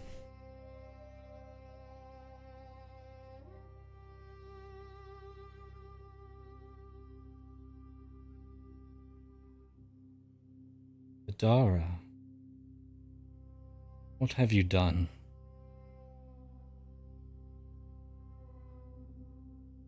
What have I done?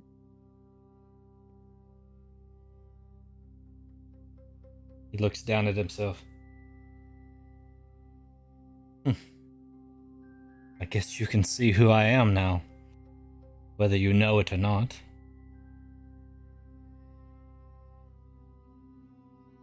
My name is Mythanthar. And immediately that name sparks a memory. It would have been hammered into your head. This is the name of the individual that created the Mythals that guard Myth Draenor. Mm.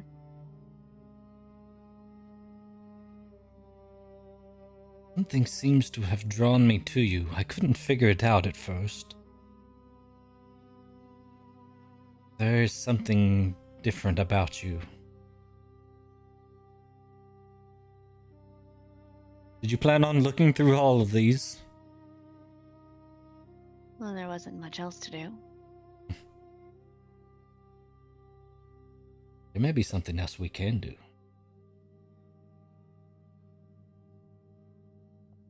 Because of what has happened, I think we have an opportunity. An opportunity for what exactly? There's not much I can do from inside wherever this is. Oh, this is you. All you. You have more control than you realize. See, something that's been blocking your potential. I think we have an opportunity to figure out what that is. And maybe even return some of that ability to you.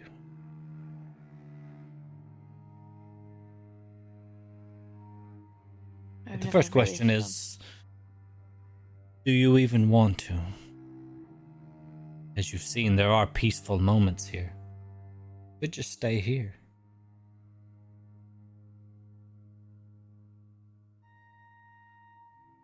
She kind of stops for a moment and ponders, kind of looking back at a few of the better memories. They're just memories, though. I know I can do more. And my friends, at least I think they're my friends. They need me. Why don't we listen for a moment? Kind of waves the hand, and you hear the voice of Meridius. What was it you said, Meridius? I told her if she could hear me that we wish her to come back to us.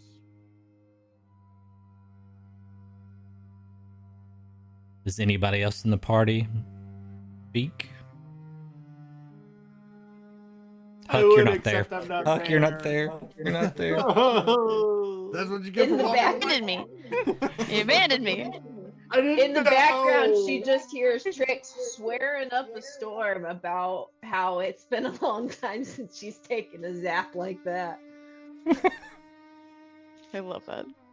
And just asking everybody what the hell's going on. I feel like every time I rejoin majority of this party, it's always some bullshit. What was that? First the plant demon during the first adventure. Now this. Huh? You guys Hello? met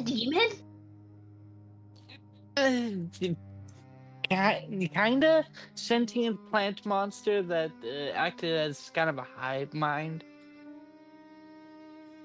Hmm. Yeah. Yeah, not fun. 0 out of 10. We got out of there. We should have been dead. He should have been dead. I know some plant people that they're usually not like that. No. If I remember correctly, this was like deep under some cathedral. If I'm remembering correctly, that's at least where I met the. Meridius, you realize that a bit of rambling's going on in the conversation. And then you hear Trix go, wait, is Adara dead? Bringing Adara back. I think currently- Meridius went to check on her. She is currently here, but her mind, she is not waking. She is breathing, but it is not where it should be. Keely, you got anything that can help with minds? You got stuff. I can give her something that will expand her mind. Maybe we can expand it so far she comes back. Expand the mind? Yes, we can talk. Maybe later. I think there's this going on right now. Yeah. We'll talk, girl. We'll talk. Adara, you gotta come back. I don't understand Huck without you here. I can translate metal friend for you. As you see, better. the elf kind of pull back in. I'm not sure how helpful that was, but that's something for you. They sound lost. They do. I'm sure we'll get more into that as we go through this. There are a few things that we probably need to follow a path to get to understand what is blocking your powers. First is, why did the elves keep you so long, Adara?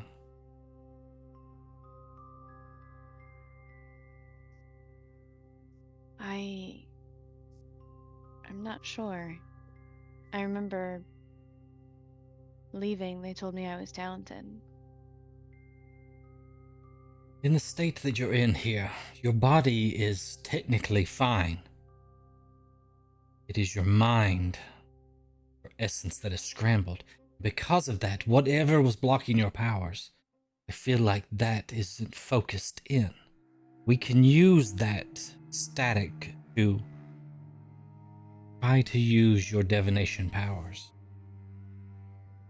So, Adara, if you would like to make an intelligence check to see if you can focus in on the question of why the elves kept you. Oh, nice. That's a 23. 23, nice. Okay. So you kind of Close your eyes and bring your hands out in front of you as you can feel the divination power more so than you have in a while. And you feel almost like you're spinning.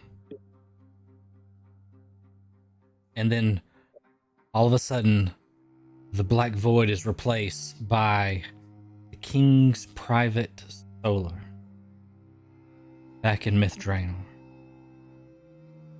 There's a thick scent of aged parchment in the air. You see King Erhelon, blah, blah, blah, I can't say his name. Erhelani. That's not right either. I had it earlier. I'd even practiced it. Erhelon.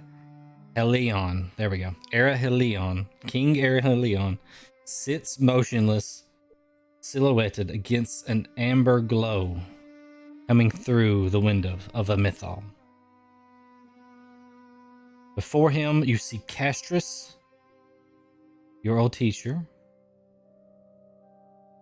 and Aelwyn, the one that cared for you all those years. They are arguing back and forth. You hear Castris say, "The visions she radiates are not mere echoes, Majesty. They are a contagion. There's no way to know if she ever tells the truth. Once her power grows, she will likely lead us to our end. But we can't have a weapon like this used against us either. Could possibly give the world a blessing and maybe end this with a quick demise." Aelwyn looks aghast. "She is a child, not a weapon, Castris. You speak of murder as if it is a clerical error.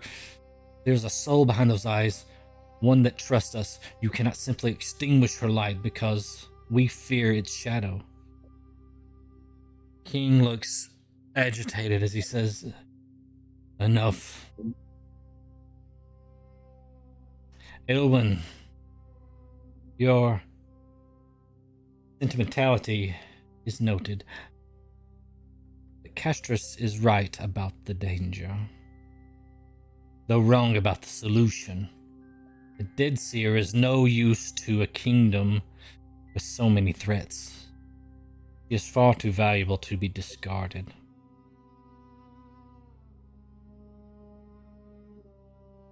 She will be used. Her sight will be for the profit of the city.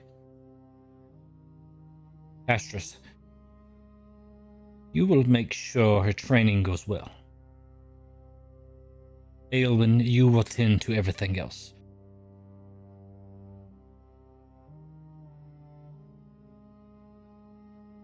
Make sure this job is done correctly. Our enemies amass around us, and time is short. As you feel yourself spin back into this black void, Mithanthar says, "Amazing. It is like you never forgot how to use it."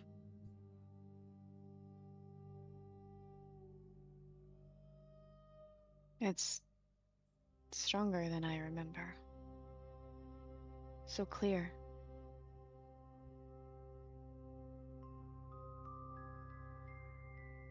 Oh. Elves kept you out of fear.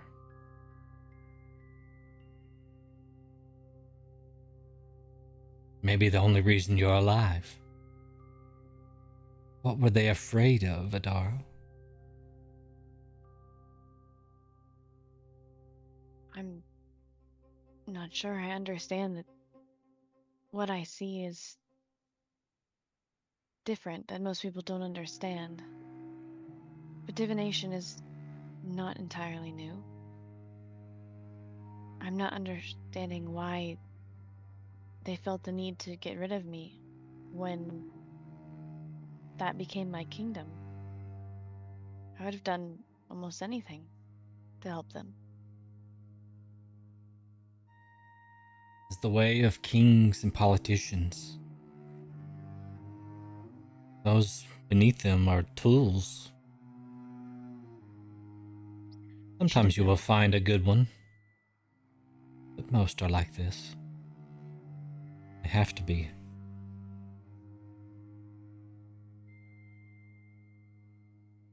Shall we dig deeper and see what they actually are afraid of?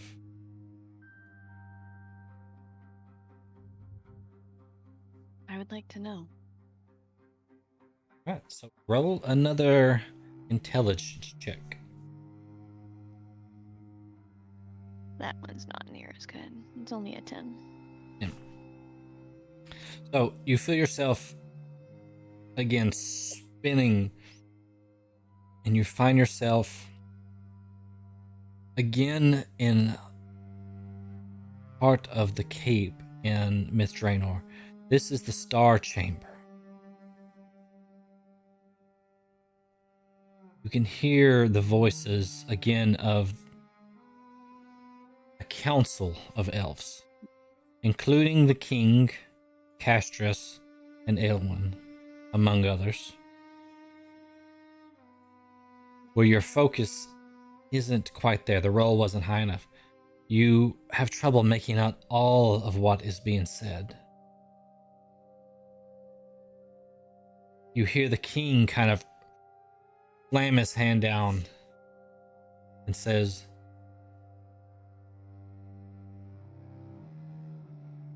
"The rumors of this unknown army are more concerning, Castras, than these undead you speak of.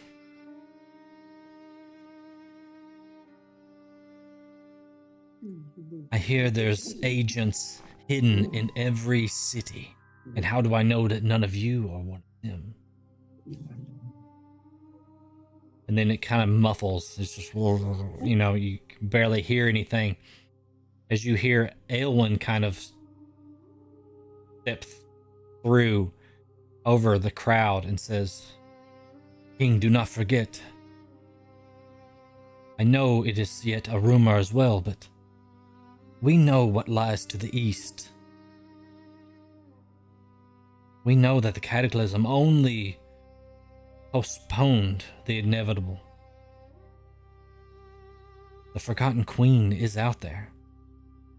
It was not fully dealt with.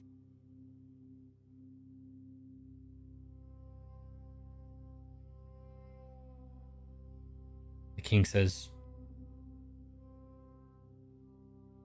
"Then this is why the Tabaxi girl is the only thing that matters. We aren't training her. We are building a lens. You can see where the queen will strike. We can strike first. Her training is of the utmost importance." And then the rest is kind of muffled out, but then you hear Castras saying something, and then you hear, "Something seems to be blocking the powers. We're working on a solution, but maybe the Mythals themselves are causing the issue. Maybe some time outside of Myth Draenor will help. Don't worry, I can keep track of her." Is that you kind of feel yourself just spun back through into the void. They have threats from all sides, it seems. Either that or paranoia consumes them. Sounds like Glad they have I'm- a few issues. I'm glad I'm beyond the mortal plane at this point. Seems like elves were more paranoid when I was around.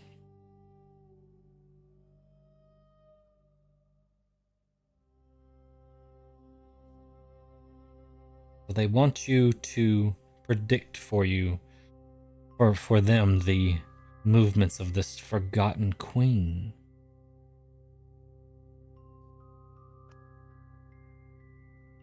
Wonder if it's the same one from before. The Forgotten Queen attacked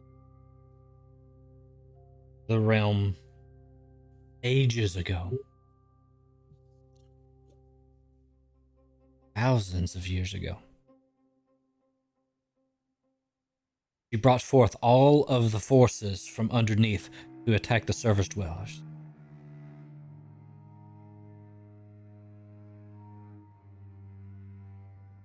And finally was pushed back. And so they still fear her. Ooh. Something about undead, but I don't think that's related to the queen. Maybe this unknown army is hers, but maybe it's something else. A threat to the throne.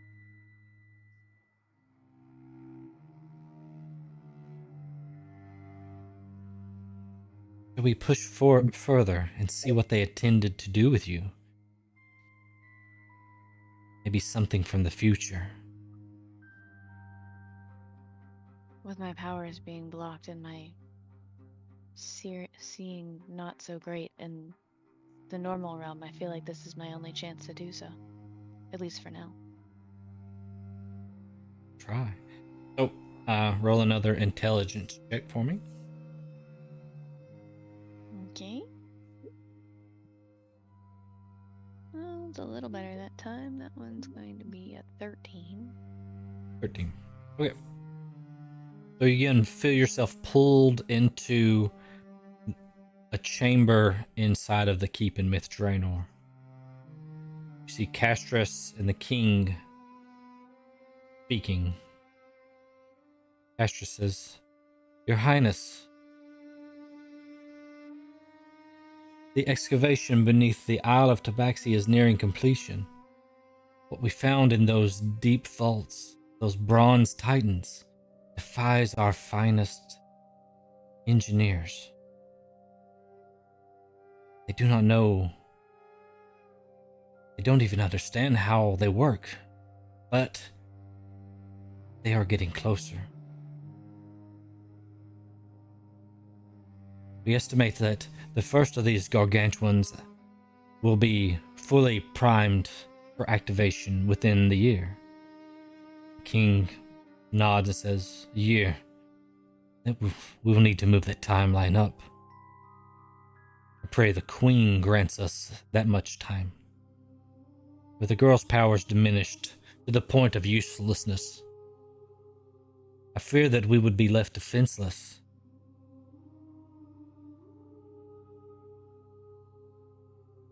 It is a relief to finally have a sword instead of just a shield."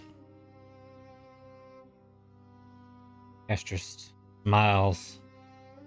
"Exactly, Your Highness. Why bother with the erratic visions of a silly girl when we can command the very earth to rise and strike for us?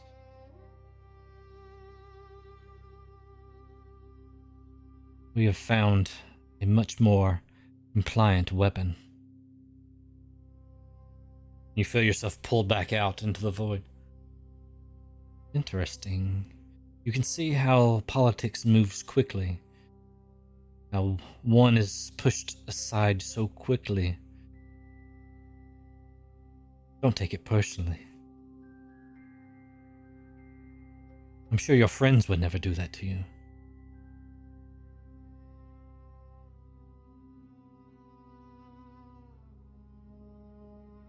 What of these gargantuans? Do you have any idea what they're talking about there?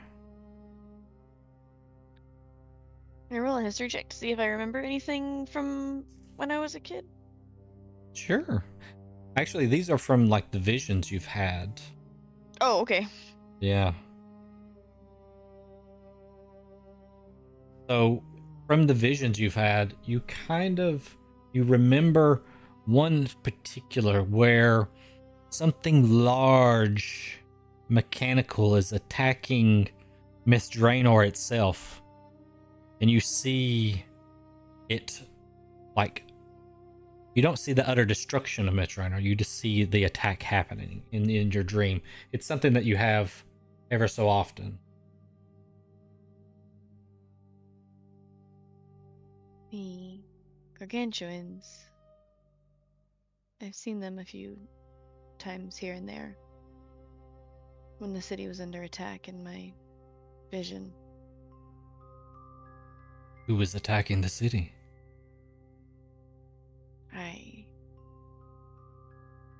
I'm not sure that I know. I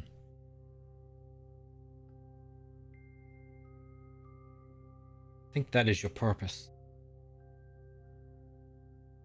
Find a way to stop whatever is attacking. If I know the elves, and I should, they're likely to bring their own end. I think we need to focus on what's blocking your powers now. Focus in on that and use all of the power that you have. Now, let you roll this one with advantage, okay? Okay. That You're is drawing 1d20. all your divination essence in.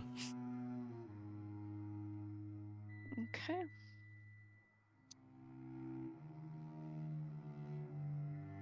It's going to be. Is it still intelligence? Yep.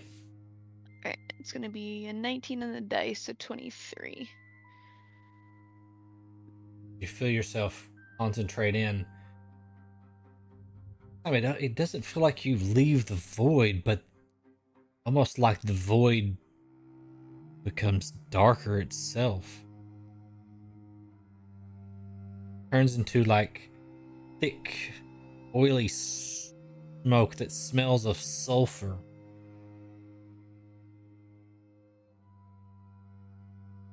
And as you look around, you feel almost as if you're in a different world. It looks what you would imagine the abyss looks like. Standing before you materializes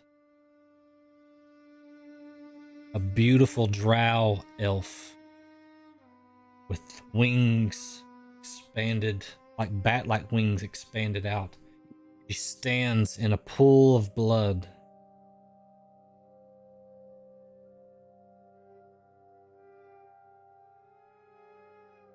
As she stares down at this pool, you can see the reflection of the Elven King.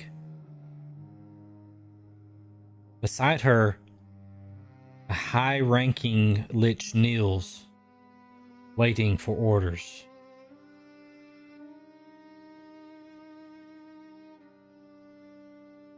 The drow lets out a low, resonant laugh that vibrates to the bone. It is so simple. I need not march a single legion to their gates. Fear is the only general I require. These ancient, arrogant fools, so easy to be led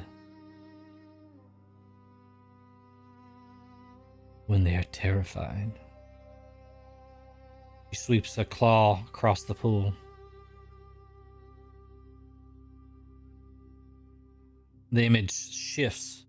You recognize some of the scenery. This is the Isle of Tabaxi. I whisper the name Silvara into the wind, and they flee to their basest instinct. They run precisely where I intended, straight to the ancient titans I corrupted while they were still busy polishing their crowns.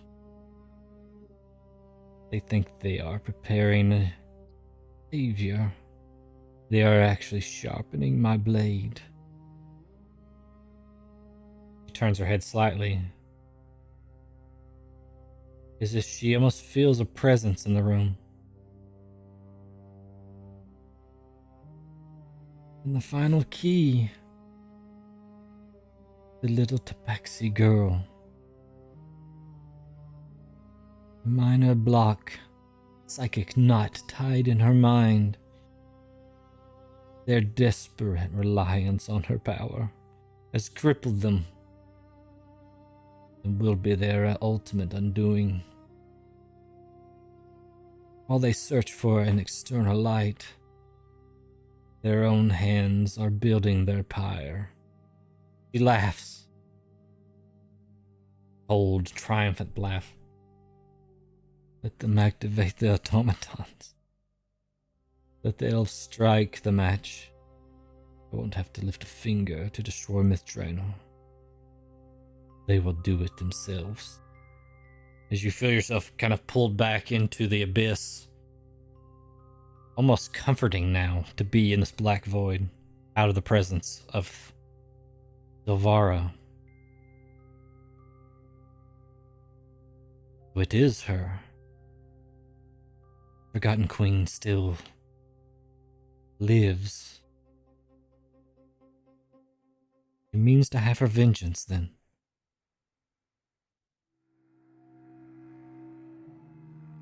And she's doing so quite easily.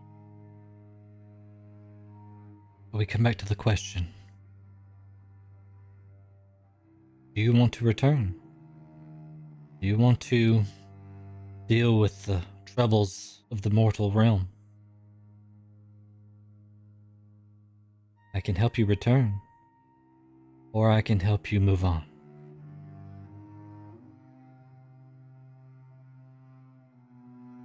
As much as I don't agree with why they have me there and how scared they are, there's a lot of people in that city I very much care about. As well as the people I'm here to help now. I can't just abandon them. I know what that feels like. I won't let the city be that way. He approaches you. Give me your hands. And she reaches out and holds them out to him. Close your eyes. Before I go, why is it that you're helping me? I don't know what has called me to you. Maybe the Mythals themselves.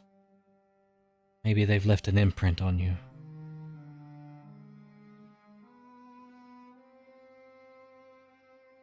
Maybe we will both understand it by the end. I'm ready, and she'll close her eyes.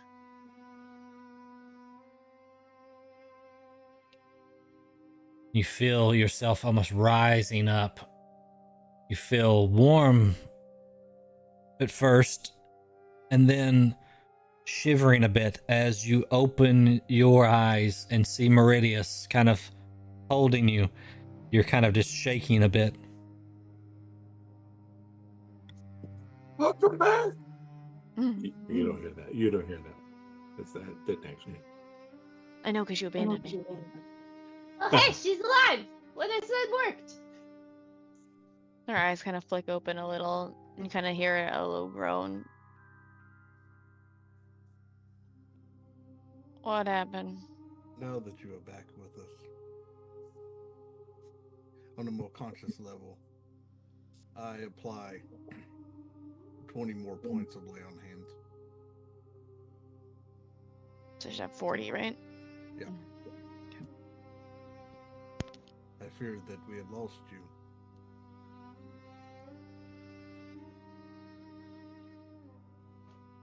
Well, you were quite close. Just say I took a small trip down memory lane. And some. I know not what your trip through memory lane would look like, but I know what it's like to have to relive the past to decide to move forward.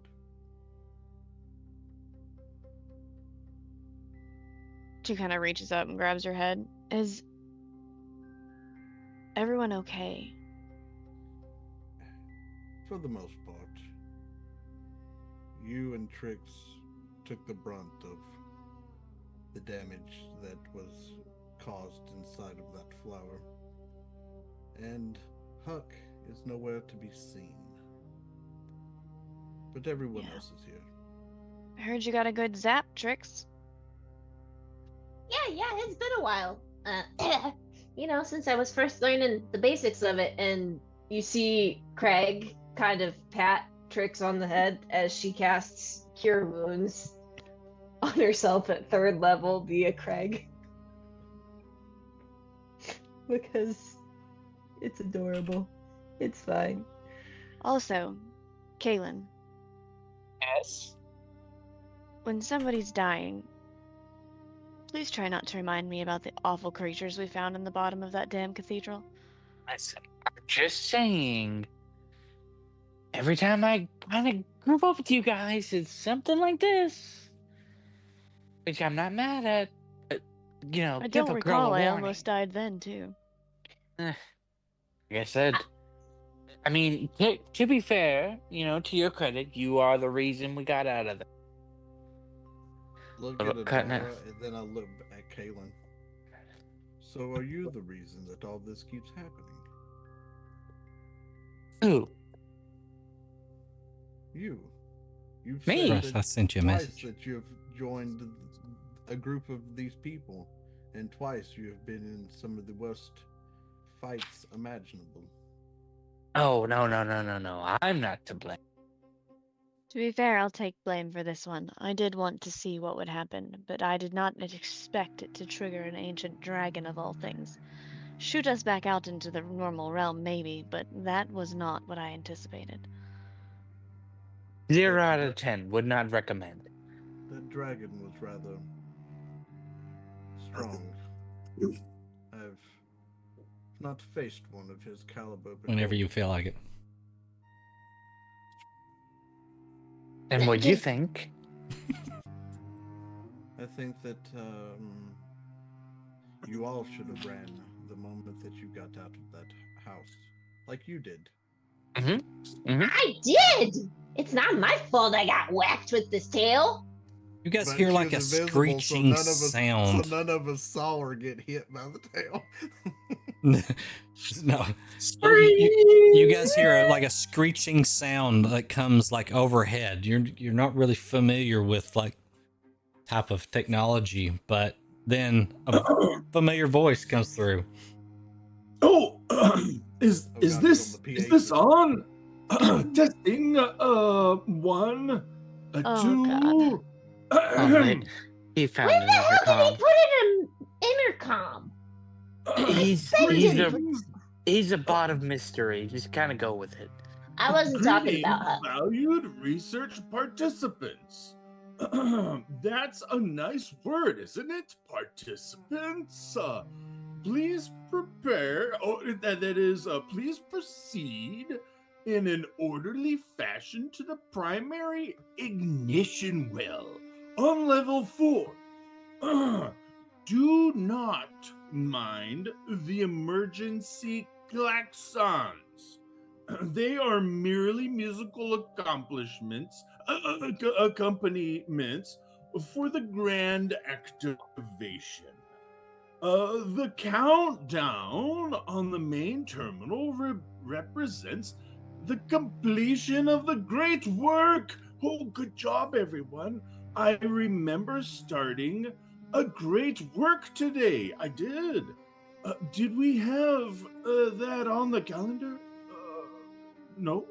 Well, anyway, participants are encouraged to stand directly in the path of the terminal vents for maximum integration. That sounds a bit warm, doesn't it? Wait, this next line says total eradication sequence confirmed. Yes. That's an odd thing to print on a welcome flyer. And why is there a drawing of a skull here? I think I've got the wrong script. This one says everyone in the room is precisely 3 minutes before ceasing to exist. That can't be right?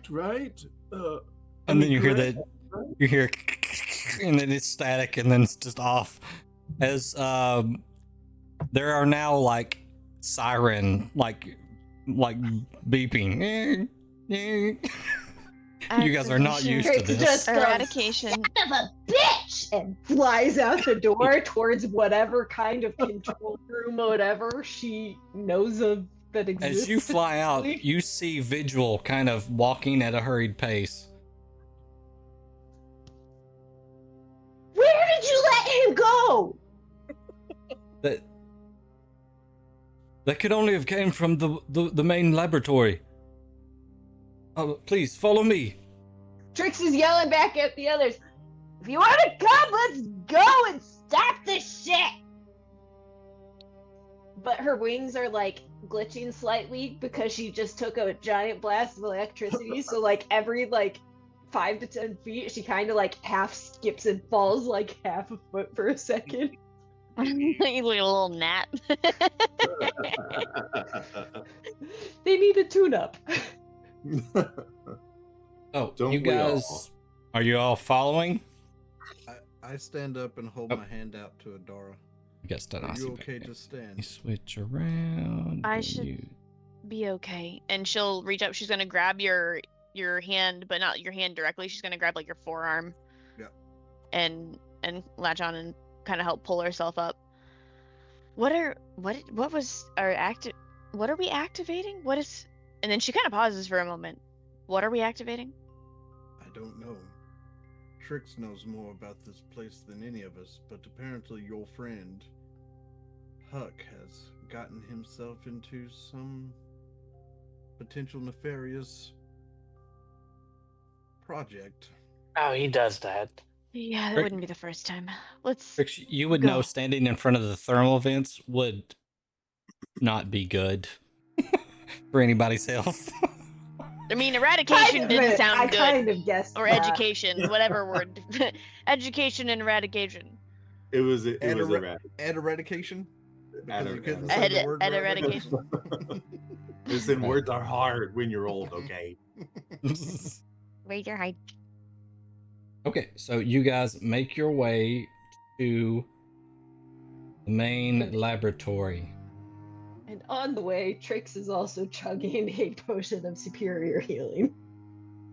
In it- Hjalrim's gonna heal Trix for I think 30 points of lay on hands as well. Okay. You said 30? 30, yeah. Okay. Adara, you would be at 1 hit point, by the way. I've put Am I? 40 in She her. put Oh, 40, okay, you put and 40 then into me. 40, I was gonna and then say, 40. So I did Yeah, 41? yeah. Okay. Yeah, Let me get my extra hit point. Hold on. Because I did put Yeah. 40 in, but I didn't put 41. I was gonna It say, may I've be pumped important. At least 40. You know how you just blamed me for, all these bad things happening? I think we just discovered who the real be. I think Huck might actually be sort of super. He's just a little out. You're cutting out. Hello? Hello? It's even funnier with what Kaylin's picture is doing currently. Yeah. He keeps, like, when Rican went away, like, the picture went over into Huck's spot. Yeah. Oh It god. was just a Yeah. gist. Really? Oh, I love it. I looked up, I was like, what is going on? Might be the real villain here. Hmm? Huck might be the real villain here. Ooh, I need to. We've thought that a few times. Okay, so you guys, Vigil leads you to this chamber. As you approach, there is just a lot of heat coming from this door. As you open it up, it's just a rush of like heat that comes out. And as you step inside, there is the familiar metal floor that you've been walking on, but you can feel off to the sides and up ahead, there is something very hot kind of beneath you. Oh.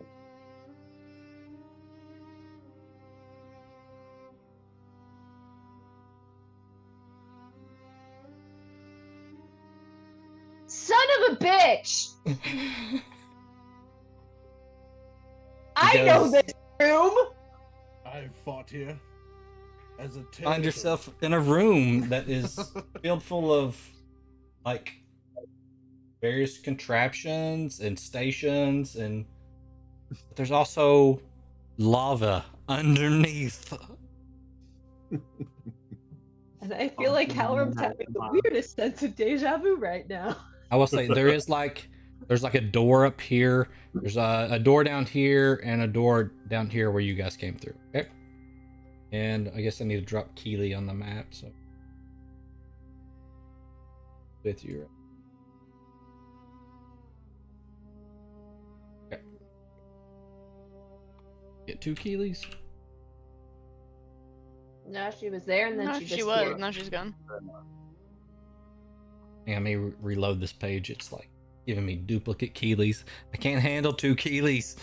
No, more Keelys! All the Keelys! Everyone is Keely now. Does she have duplicates? Everyone is Keely now.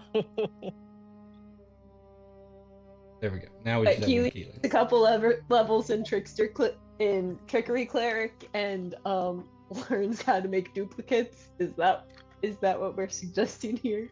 She channels Jester slightly more than she already does. He sends something to Russ. That's me. I'm a Russ.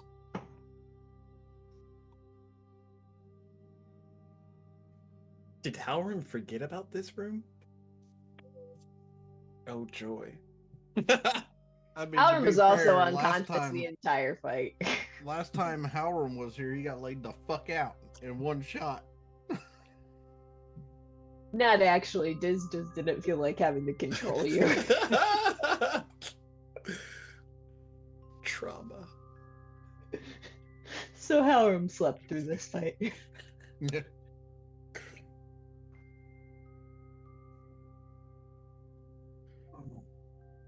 You're okay, Bella. Stop. Don't give me this. No, ma'am.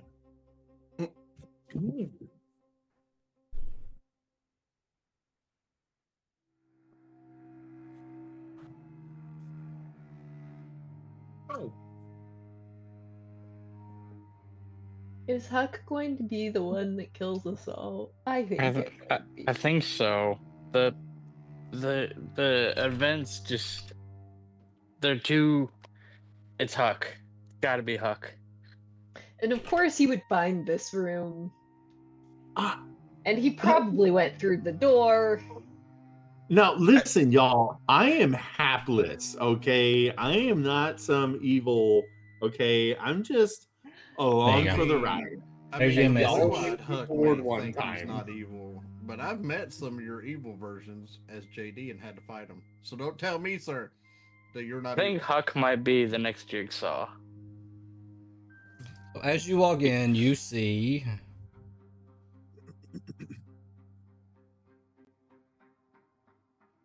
Huck standing here in the middle. And you see here on this.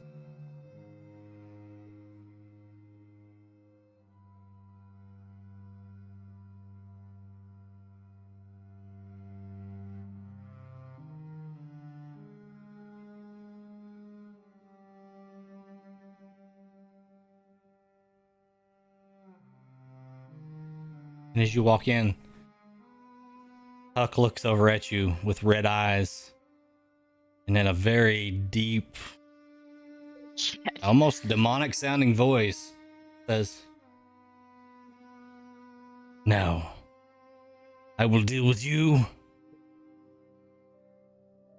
and then nothing will stand in my way. And I need everybody to roll initiative. No, fuck. We Not may have good, not enough good. time to get through one round or something. Yeah. We shall try. Since we almost died, we'll roll the black dice today. Not a bad choice. That's the 15 for me. I can't access roll 20. I can't access roll. That's right. What did you get again? Sorry. Did. Oh, 15. Sorry. Can somebody send me a hang on. screenshot of them? Let me, Just kind of do it that way. Yeah, 1 sec. Appreciate this.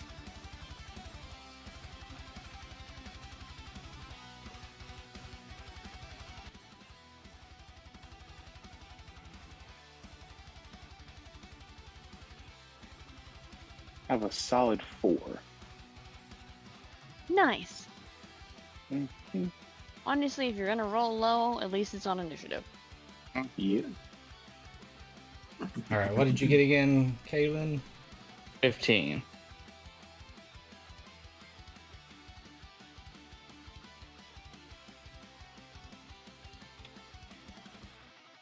Fifteen. No. Did anybody add theirs to the thing yet? Because still had like the I'm dragon fucking ones having on there. flashbacks. Yeah, I was gonna say, I'm still having flashbacks of the dragon. It fucking pops up with a 27. So Adara, did you get 18? I did.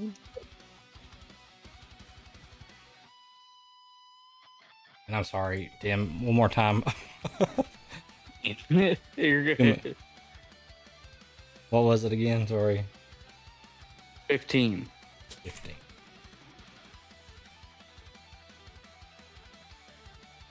Okay, so 18 for Adara, 16 Meridius, 15 Kaylin, 9 Halram, Trick 6, Nazi 4, right?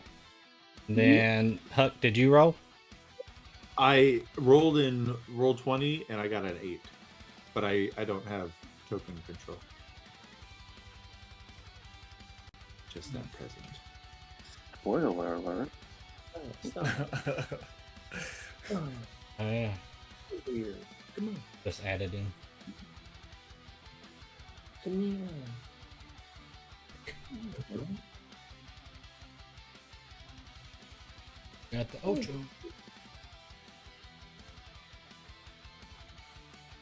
Stop grabbing my food.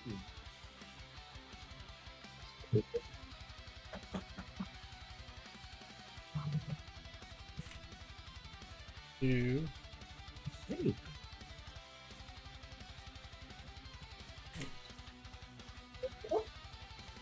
Oh, tastes like a girl.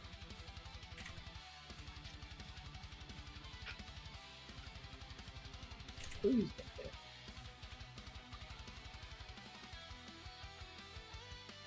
Come on, sit down. Sit. Sit. You sit. You don't know what I said. You don't know what I said. Tell me. Move. Move.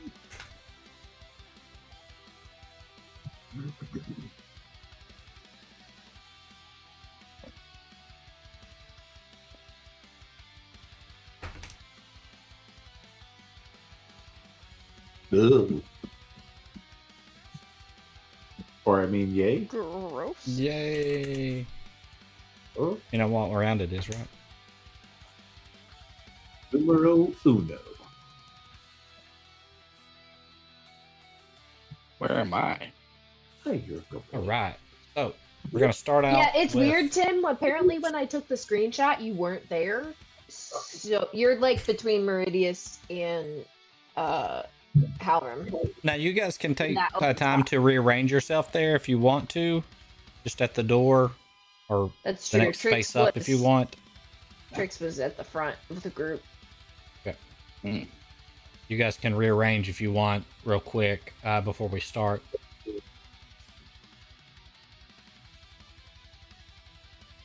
Because she was in a hurry. after DM after Vigil led us to this room, did he go over? So he went over and stood beside Hut. A Vigil's outside. He got like kind of stopped Okay. outside. That's not Vigil. I thought that. Okay, I thought that was him as well. Yeah. Oh no. What are you Vigil saying? didn't We all betray look you. alike? The door kind of Yeah, slammed I in do. his face there. And you guys may notice some interesting. There's like this right here in the middle is a floating like orb of metal with like these little wispy things around it, and it's kind of spinning. And then over here you have like what looks like some type of metallic ball suspended by these two jets of things shooting out at it and forming this like aura around it. And you can't see it, but then below the ball is like it's funneling whatever that energy is down.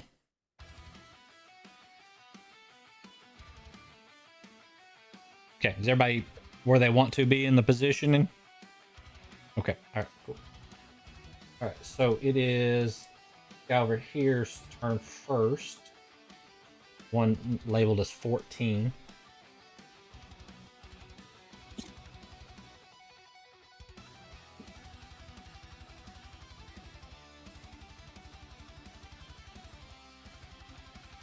He's going to move down closer to this area, and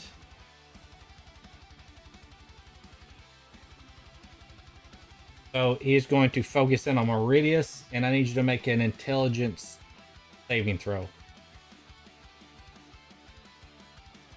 That's 5.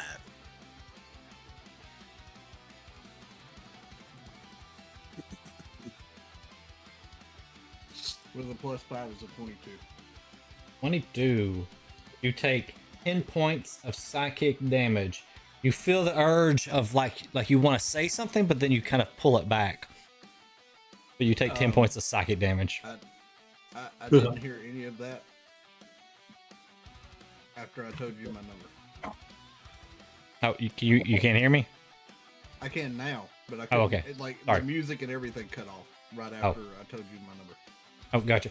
So it's 10 points of psychic damage. You feel the urge like you want to say something, but then you kind of choke it back, whatever that was. Adara, why? Oh, 10 points of psychic damage. Now it's Adara's turn. Okay. So she's going to kind of step through Kaylin and them kind of towards oh my gosh, I'm clicking on the wrong things to move myself.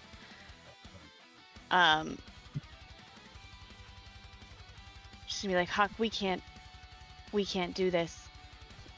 We're all friends here. You don't need to do this.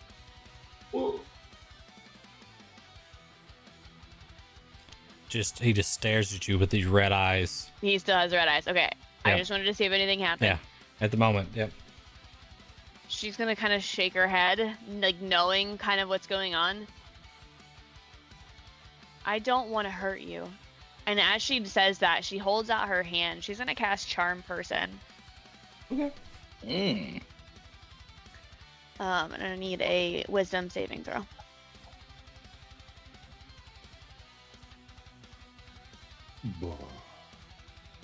If you want to make that Wisdom saving throw. Oh, that was actually bad. Oh, Good. That's perfect. That was an eight. You are now charmed.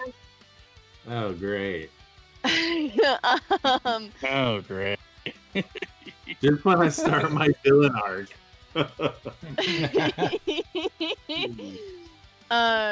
You picked the wrong person to go villain on, Huck, because she fucked Clan Clan is up. familiar with the I'm skill. just saying. You're all about to The charm experience creature Adara. now regards us as a friendly acquaintance.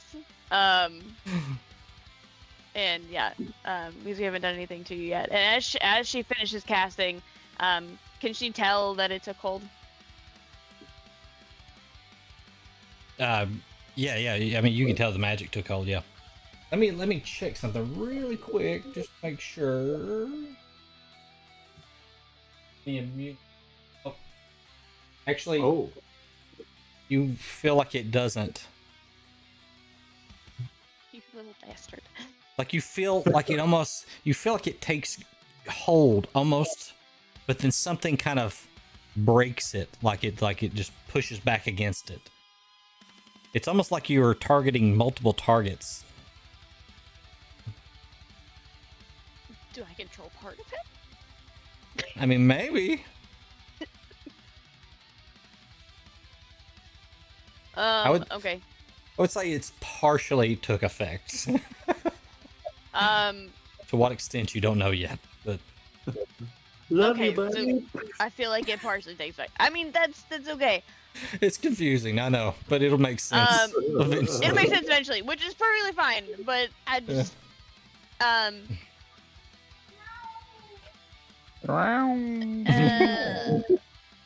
cat is angry. The cat's literally. confused. It's Adara's anger at the fact that she can't fucking control Huck right now. That's just so perfectly timed. Perfectly timed. And I can't really do anything else. But before she ends her turn, she just almost died, so she's gonna step back here again. She's gonna move back, and she's just gonna say, "I've attempted to charm him. Don't hurt him, if we can avoid it."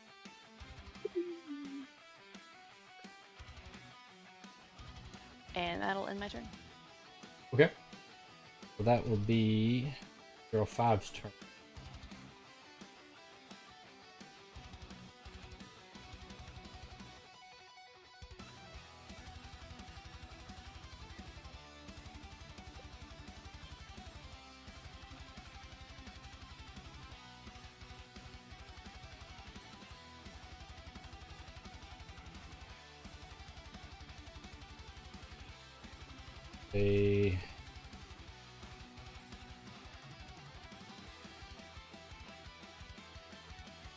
Okay, this guy moves up to there. I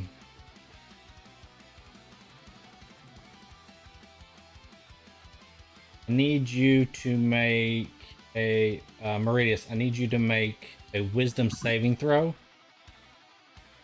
Or I'm not picking on you. You're just the closest one.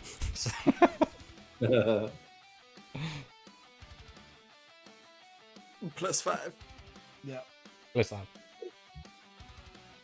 So that's a 10 on the die with a +9 and his +5. 10 total. I got 10 +9, so 19, and then 19. add his 5. Okay, so then nothing happens to you then. I just wanted you to know I'm not rolling like I rolled a 10, but I know you got guys so got much shit. you got paladin powers here. Wonder Twin paladin powers. We can cover a decent range.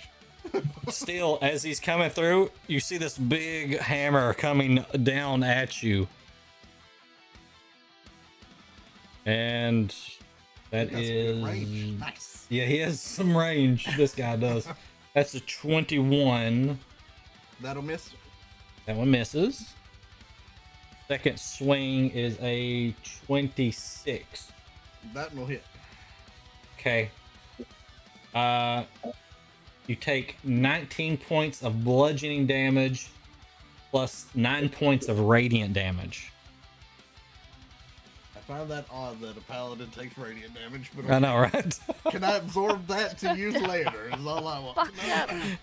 It's kind of messed up, right? Okay, that's his turn. So, Meridius, it is your turn. Okay, so knowing everything that took place in our last battle, I reach a hand kind of onto Adara's shoulder as she, I mean, I know it's all in 6 seconds, but as she's kind of passing me to get back behind me, I want to put a hand on her shoulder with a bonus action and cast Shield of Faith on her. Okay. Which will bump her AC up by 2. And then I'm going to get within range of this sorry sucker that has hit me, and I'm going to hit him back. You're gonna hit him back. Anyways. So, first swing is going to be a 24 to hit. That's a concentration spell, right? That Yes, it is concentration. 24 hits. Yep. Okay. Make sure I've got everything set up. Oh yeah. All right. So as it hits, I'm going to channel some radiant damage into his ass. And Charm Person is a concentration spell, right? I think. I'm sorry. No, it's not. No, it's not. No. Mm-mm.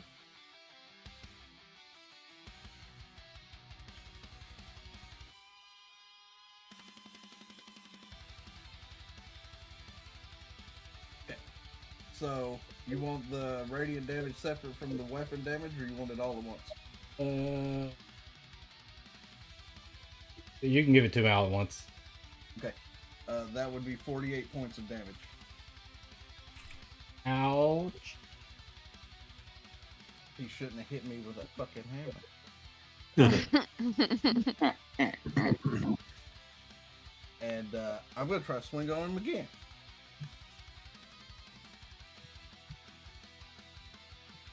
That one is a 19 to hit. 19 misses. Okay. And I'm going to stand my ground right here looking at him in the torso, chest region, because he's probably taller than me. Okay. The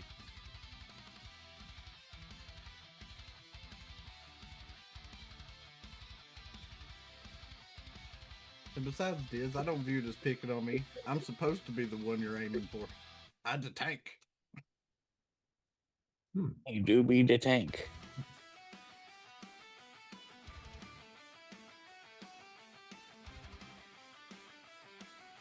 All right, so this one. Let's see.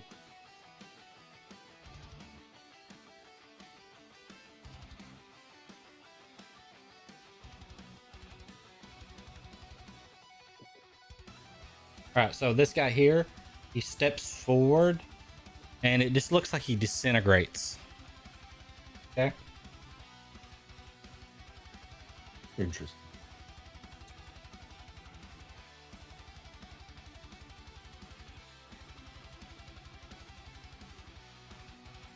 That was pretty metal. And as it almost looks like a mist coming at you, it goes like around that structure and around 05 and kind of just swarms past you, Meridius.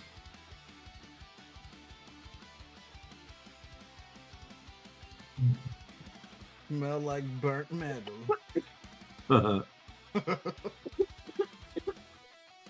Okay, so I need you. So you automatically take 5 points of damage as this stuff hits you, right? You can't like avoid it. It's just everywhere. I need you to make a DC. I need you to make a Constitution saving throw. Oh, nice. Let's see. Out of range of Hjalrim, so I'll use my pluses. That is a dirty 20. Dirty 20. Okay. You feel like this stuff is trying to get in your eyes and your ears, but you're able to kind of just avoid it somehow. It's in my mouth. It's in your mouth. Okay, that's his turn. Kaylin. Ready. Give me a 1.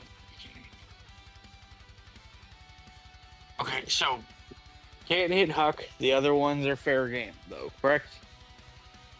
You can hit anybody you want to. I don't want to hit Huck. I'm currently red-eyed, so Did the charm not work?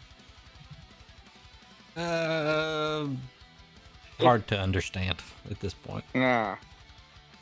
Okay. It's kind of a situation. Alright.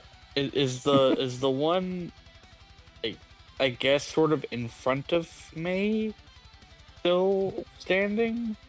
Which one's that? If you want to ping, oh, you can't ping. Is the like I can't. There was the little one, and then there was the big one. The big one has gotten closer and is engaged with Meridius. Okay. Can I move to assist Meridius in taking on the big one? Sure. Would you like to rage? Would indeed like to rage, good sir. Indubitably. Indubitably. Right. No, it's not quite. Okay. And I So would like to do this, you actually have to go through this kind of mist cloud stuff. And technically, I guess, Trix, you need to make that Constitution saving throw as well. Okay, so I need to roll a Constitution save? If you're going to go up to fight that thing, yeah, you need to make one. Okie dokie, I can do that. Okay, I think you might even have advantage on that. Rage, is that right? Or is that just dexterity? Strength? Yeah. No. That would be a nat 20. Nat 20. Okay, don't worry about it then. Well, that is a You get to 17. you get to add a +3 to that, Tim. You're standing beside me. Oh, so then dirty 20. Oh yeah. Okay, yeah. You just kind of close your eyes and go through it, and then you come out the other side of it, and you can make your swings. Okay, sweet.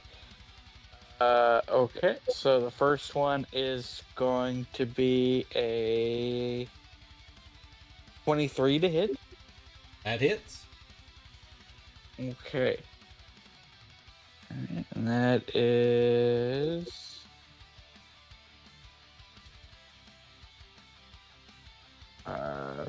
11 points of slashing damage. 11, okay. And 2D.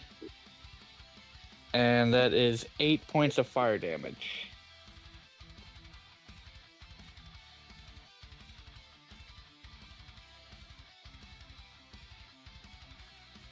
You said 8 points of fire damage?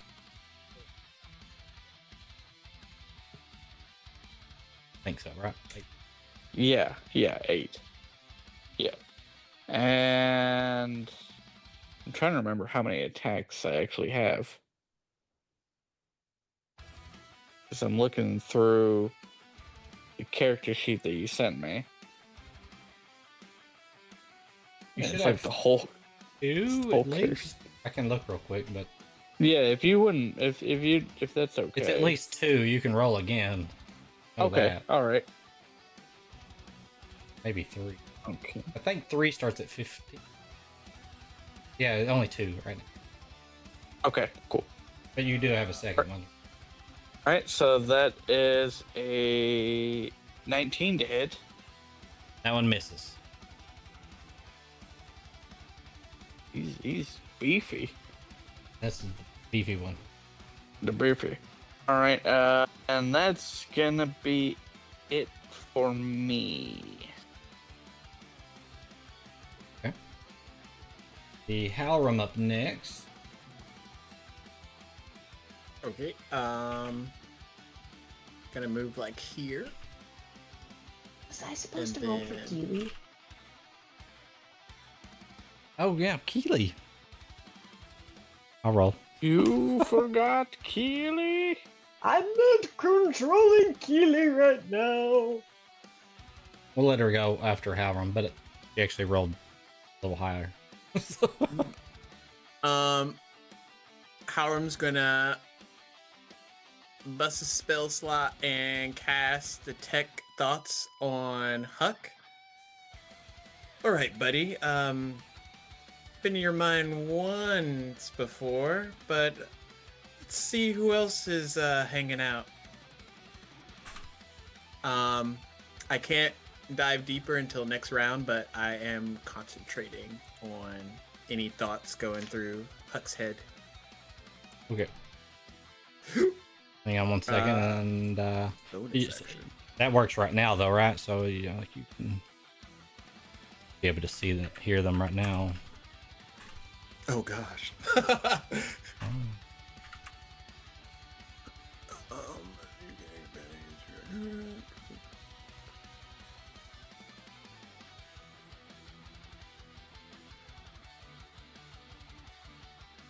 What did you cast?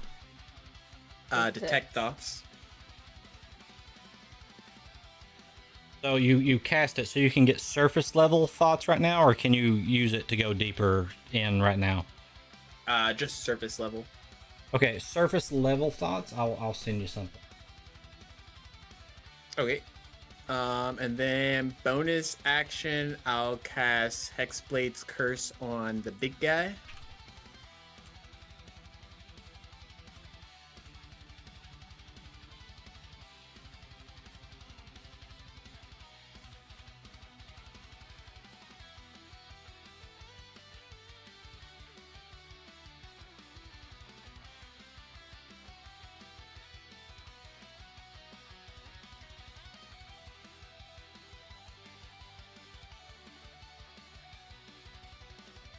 All right.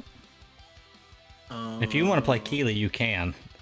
To save my brain from fracturing here. Oh, geez. And she'll go next. Are you done, Lord Hjalrim? Or are you gonna move? Yes, I just moved there. And then did those two things.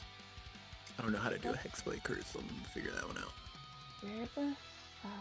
I put a lightning bolt on it just to say that he's hexed or whatever. Okay. So we got Keeli. Ha! Stand by. I'm trying to find her character sheet. Because I have Trix's open because combat, so I've got it open. Other one. Ha! Okay. Shit. What does Keeli do? What can she do right now? She's used some stuff, but not all her stuff. So Keeli is going to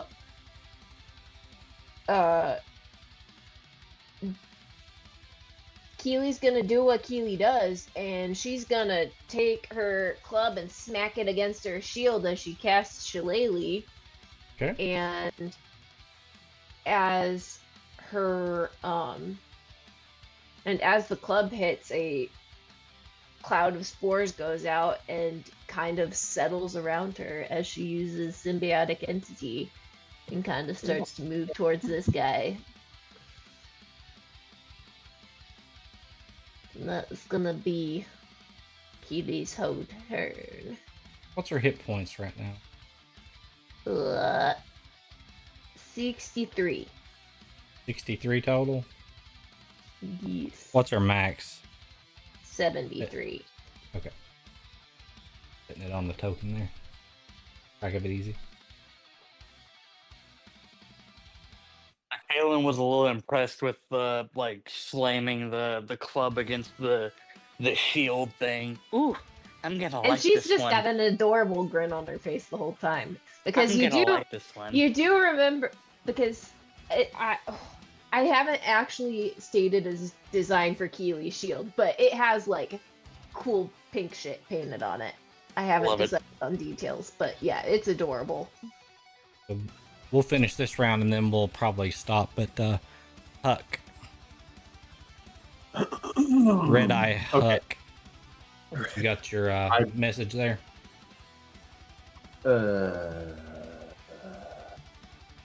Crap. Yes. Oh. Oh.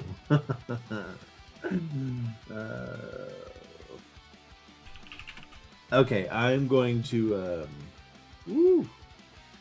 I'm going to cast Mind Shard. Let me see here. My options are 10. I guess Meridian. While you're looking at that, so Lord Hjalrim, you cast Detect Thoughts, so you get the surface level thoughts, right? So the surface level thoughts that you get from Huck, instead of sending it to you, I'm just going to tell you. That's fine. Yeah. What you get is this intention of, he feels like, it doesn't feel like Huck. It feels like a darker entity. And the intentions seem to be, it has like fear of your party and feels that you are in the way of whatever mission it is on. just surface level. Okay. Yep. All right, back to you, Hup.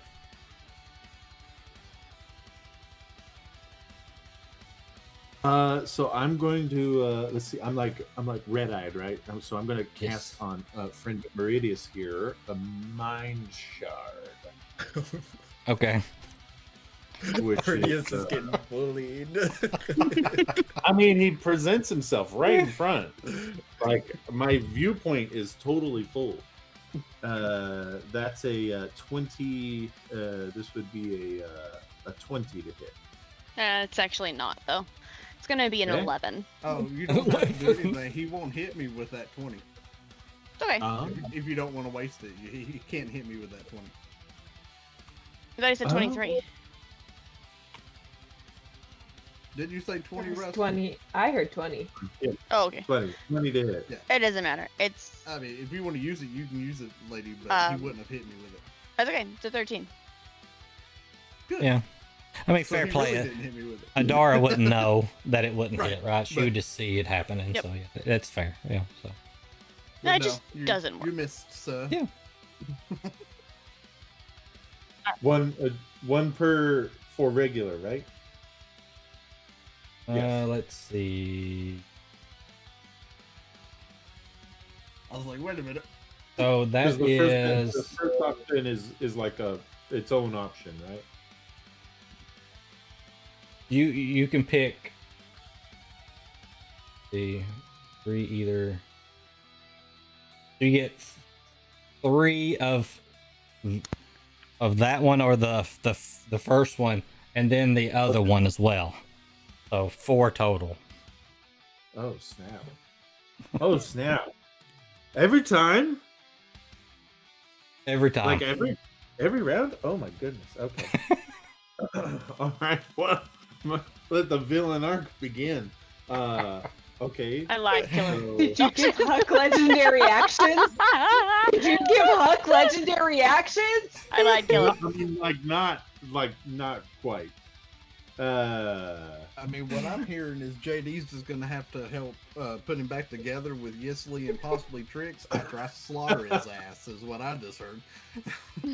Okay. All right. Well, I guess have to talk then Trix out of tossing the pieces into the lava. So I would have scanning from left to right. I would see Meridius, and then I would see Trix tucked in back there behind him from my Right. vantage point. So I guess that would be a let's see here. I'm gonna do this here. Sure, no, because that's a. It would be a scythe tail. Well, Is you that may a want to tail? do. You may want to do the first. You get 3 of the first one, so 3 of one of the other, yeah. and then that one in addition. Okay. What the heck? Oh, okay. I So understand. you've done one attack. what am I about to get hit Yeah. with? Okay, Oh, you so have a choice of the first one, which is a melee, or the Gonna secondary die one, again. which is the ranged, and then after you Yeah. do that, then the fourth one. Okay, all right. So I'm teaching what I gotta do Russ is- how to murder players. I can't move, so I'm gonna need you to put me. No, not there, Russ. Right there. Right there. There? Right there. Okay. And then yeah, here we go. This is gonna be a. Oh, that's much better. 27 to hit. Jesus! Against Meridius. Meridius, or Yeah. Because Oh! it's a melee attack. I Okay. lied. Will hit. Can Miss Anthar, whatever his fucking name is, just take me back? Please. It's fucking. I gotta take me change my back. mind. I'll die now. Okay. And then It's fine. I have I a lied, plan. kill him. so that hit, right? Plan. Yeah, that one hit. Okay. I do have a Okay. plan. 6. 12.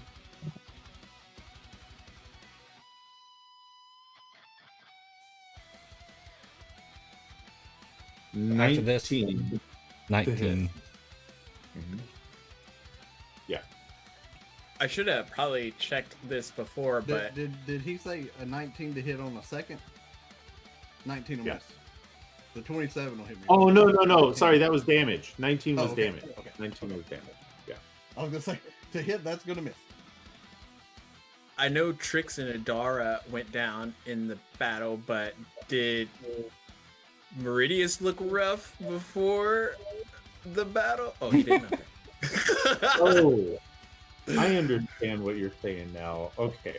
Yeah. Okay. So you get I'm sorry. one more of those attacks, and then the fourth one, real quick.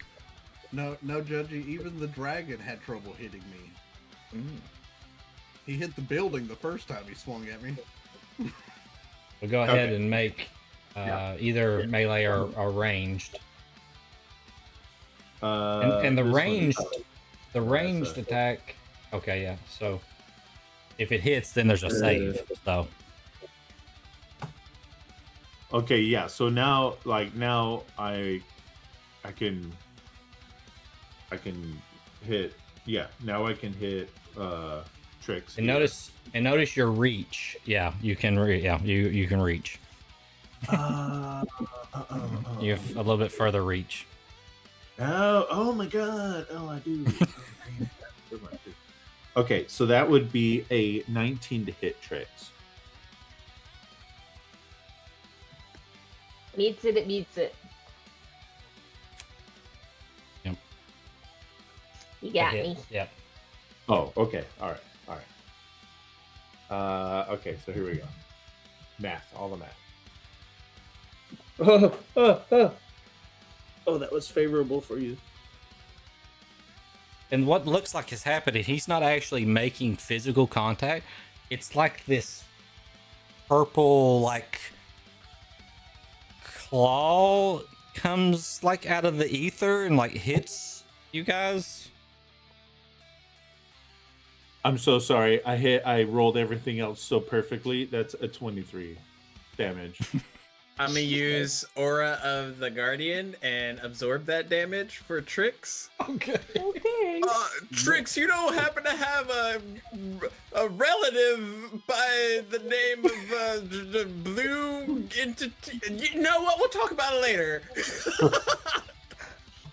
Listen, Russ thanks you for that. Okay. Wait, so you take all of that damage because you feel guilty about Oh, that's funny.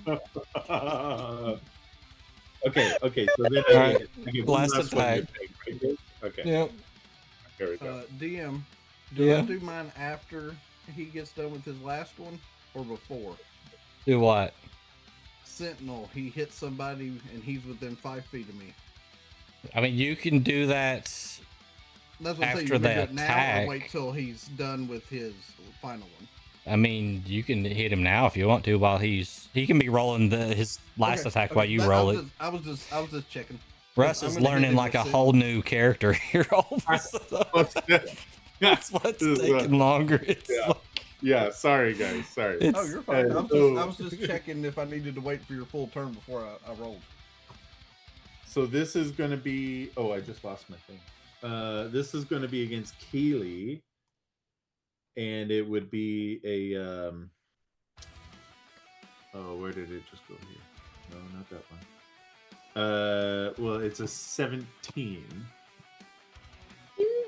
baby.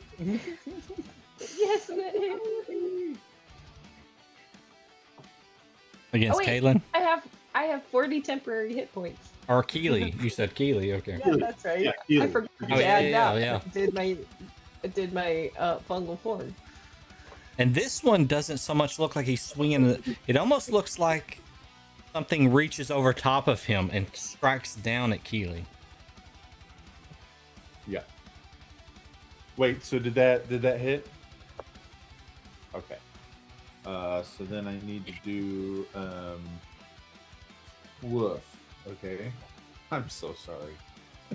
Okay. Keely's only level 10. Oh no. She's a baby. Holy crap. 27 damage. It adds up fast. It adds up really fast. There was a one. I even rolled one. Okay. It's fine. Everything's fine. It's hard, isn't it, Russ? Yes. It gets yes, it is. easier. You start to enjoy it at some easier. point. I don't know that Judgy agrees. He's like, no, it doesn't. He's lying to you. Oh, wait. Oh, this one also has a DC strength. I didn't see that part. I'm sorry, you need to roll strength.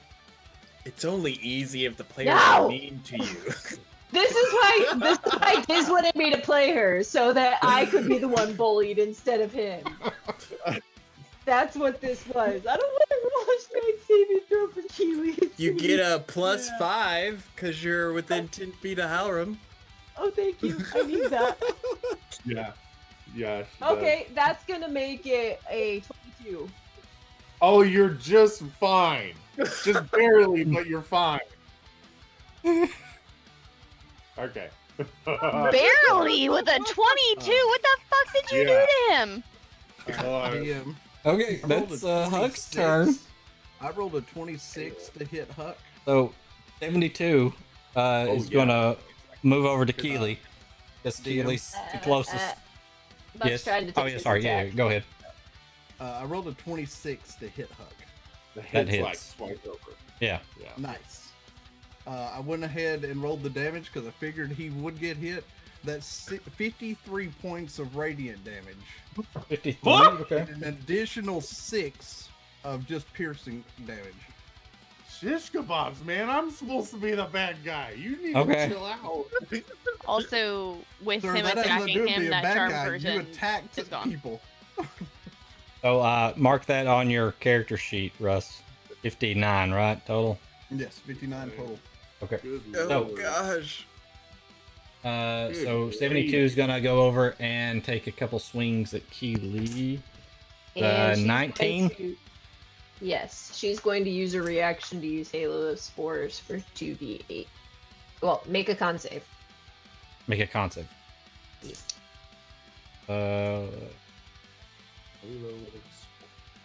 Like the coolest one ever. 6. That's a fail. So that is 11 necrotic damage. 7 necrotic damage. Okay,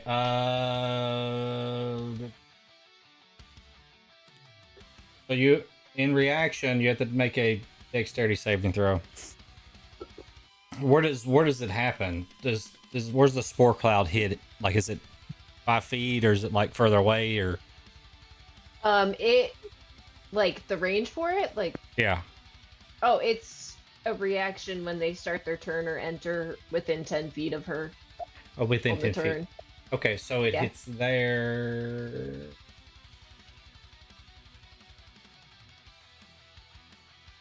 Keely probably would have like Yeah, that doesn't waved. hit them. It doesn't hit them. So yeah, don't worry about the safe then. So then, because it spore clouds hit here, and it wouldn't, so the reaction wouldn't hit her. Okay.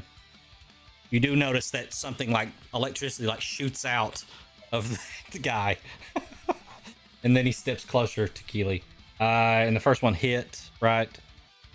The second one is 22, so I guess that hits as well. there goes symbiotic entity.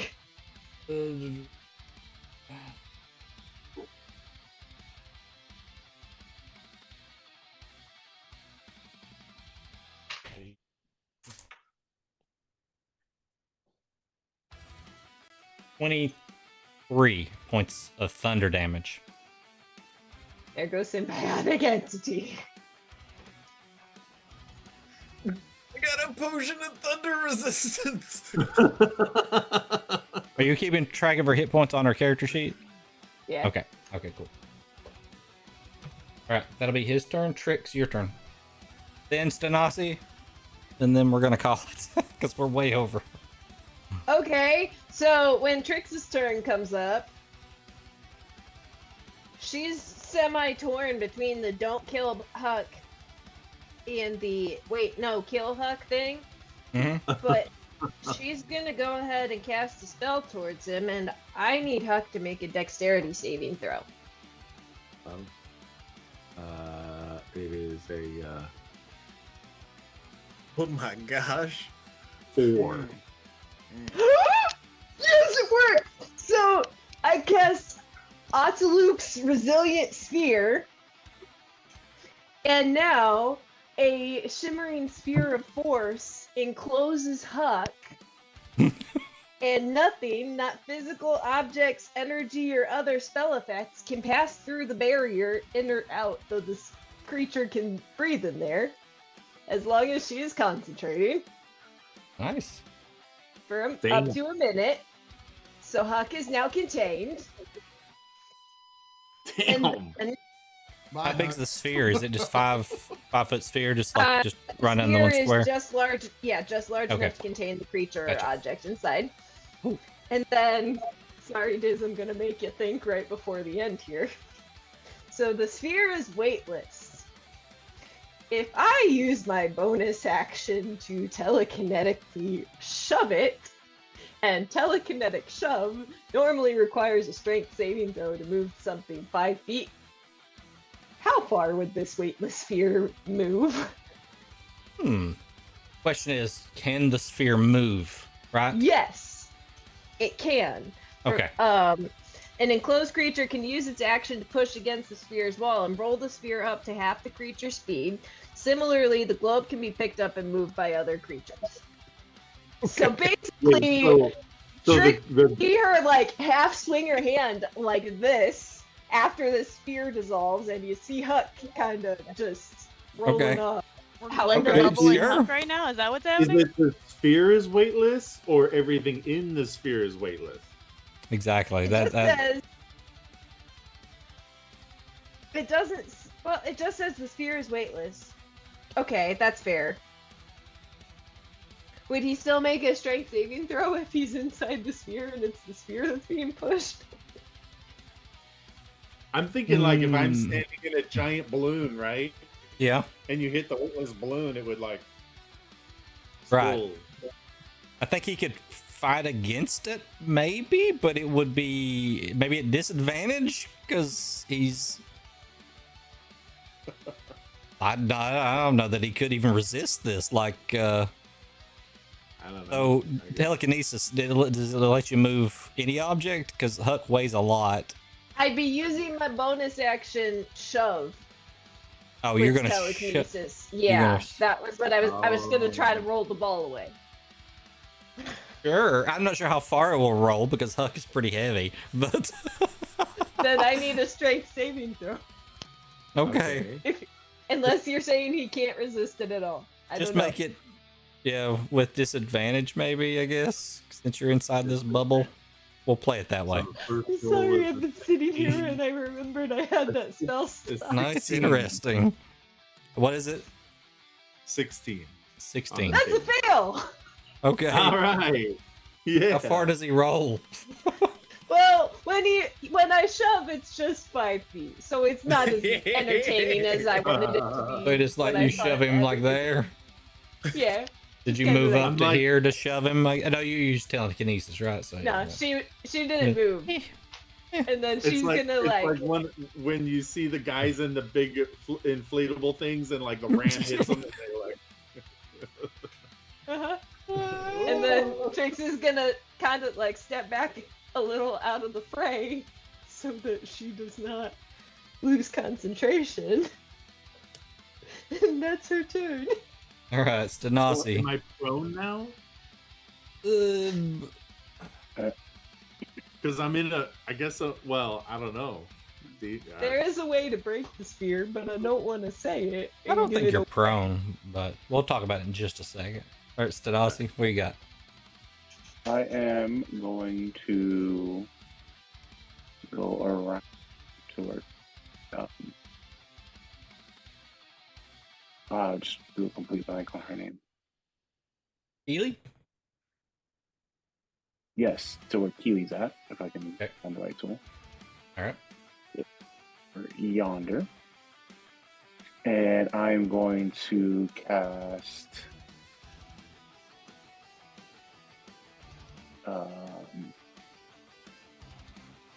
Prismatic Spray, the 7th level.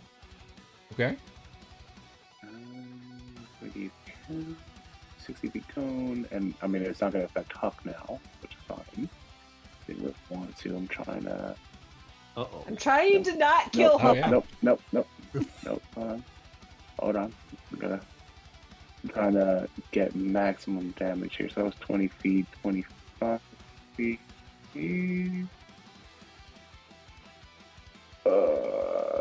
Damn it. Never mind. You'd have to get Meridius, I think. I wasn't trying to get Meridius. That's the problem. You know, he's got a lot of hit he points. moved down. I bet he'll be fine. Before this one moved down, I was able to grab him, the big dude, and this guy out in the corner as well. Yeah. Moved down to mess everything up. So it's fine. We'll just cast it and aim it out this way. So 60 feet out that way. Oh, this is gonna suck. Does this? You can see it, right? Yeah. Yeah. Oh no, that clips Meridius. Never mind. I mean, it kind of crosses the top corner without touching Meridius here of the giant dude. Would you allow it? No, I think you're gonna have to hit Meridius if you want to get that guy. Fair enough. Okay.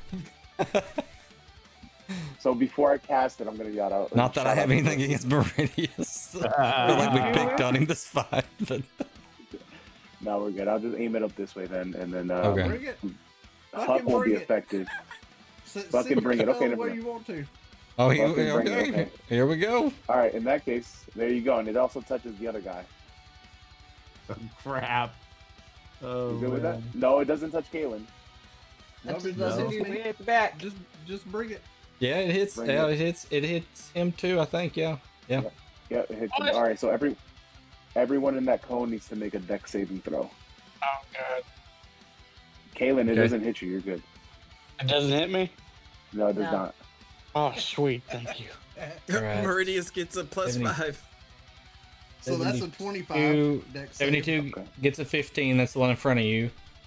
Okay, he fails. Fails. I knew Howard was close. That's why I was like, fucking bring it. I don't care. If we That stack is them, it'd be even a worse. 16 for 88, which you can't actually see, but he is the cloud of dust, or she is the cloud of dust, rather. Beats it, right? It does, yeah. Okay, so he saves. That one saves. Okay. And then we've got the big guy, 05. That is a 14. And then you've got, that's a fail, I would think. And I've Yeah. got 16 for 14, which is the bronze guy over here. And that fails. So this, okay, all right. I rolled said the big guy- Oh, Big guy got what? he got a 14. Okay, he fails, and then bronze guy fails. Okay, hold on. All right, so I have to roll that one. For each target, roll a d8. All right. So first d8 will be for the first guy. That's going to be a 7. So that is violent. On a failed save, the target is blind and must then make a wisdom saving throw at the start of your next turn. So that's the Successful save and- one closest the one to right in you is front of me. blinded, right? Yeah. Okay. Yes. Gotcha. All right. What is the The save so I know for next time? Target is blind. It must then make a wisdom saving throw, is all it says. I'm going to assume it's going to be the same 16. Yeah, it'd be your save DC. Yeah. That's 16? So it'd Okay. be All 16. right. Yeah. The second was a success, but let's see here. It's a 5. And that's going to be 3, 4, Nine. 5. So for the second one, I guess the invisible one, he's gonna take 10d6 of damage, but half. So let me roll that damage of okay, so I'm gonna take Wow. 38 points half of cold damage. Could be the invisible guy. Okay, so 19. Yep. Meridius, you succeeded. That was a 3. You still, unfortunately, do take still some damage. 3, 1, 2, 3. That's yellow. So you take 10d6 of lightning damage. Have because you succeeded. Good. Great. And the other guy down there, No, he like- rolled a 16, so he should succeed as well, right? I thought you said he rolled a 14. Yeah, if it was the bronze guy, if he rolled a 14's the 16. big He could. 14 was the Um, big guy. Okay. yeah. All right, Meridius, you take 19 points of lightning damage. You already have that? No, yeah, that's after being halved. Yes, sir. Okay. The big guy, he failed, right? So he's gonna do 1, 2, 3, 4. He's gonna take 10d6 of poison damage. Okay. It's 25 points of damage for him. And then the last guy, Actually, he's they're immune to poison, so fair. Okay, poison. Yep. good to know. And then 5, 1, 2, 3, 4, 5.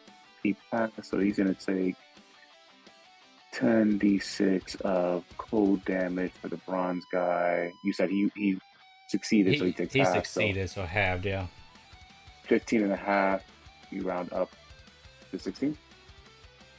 So yeah, 16. We round up. Yep.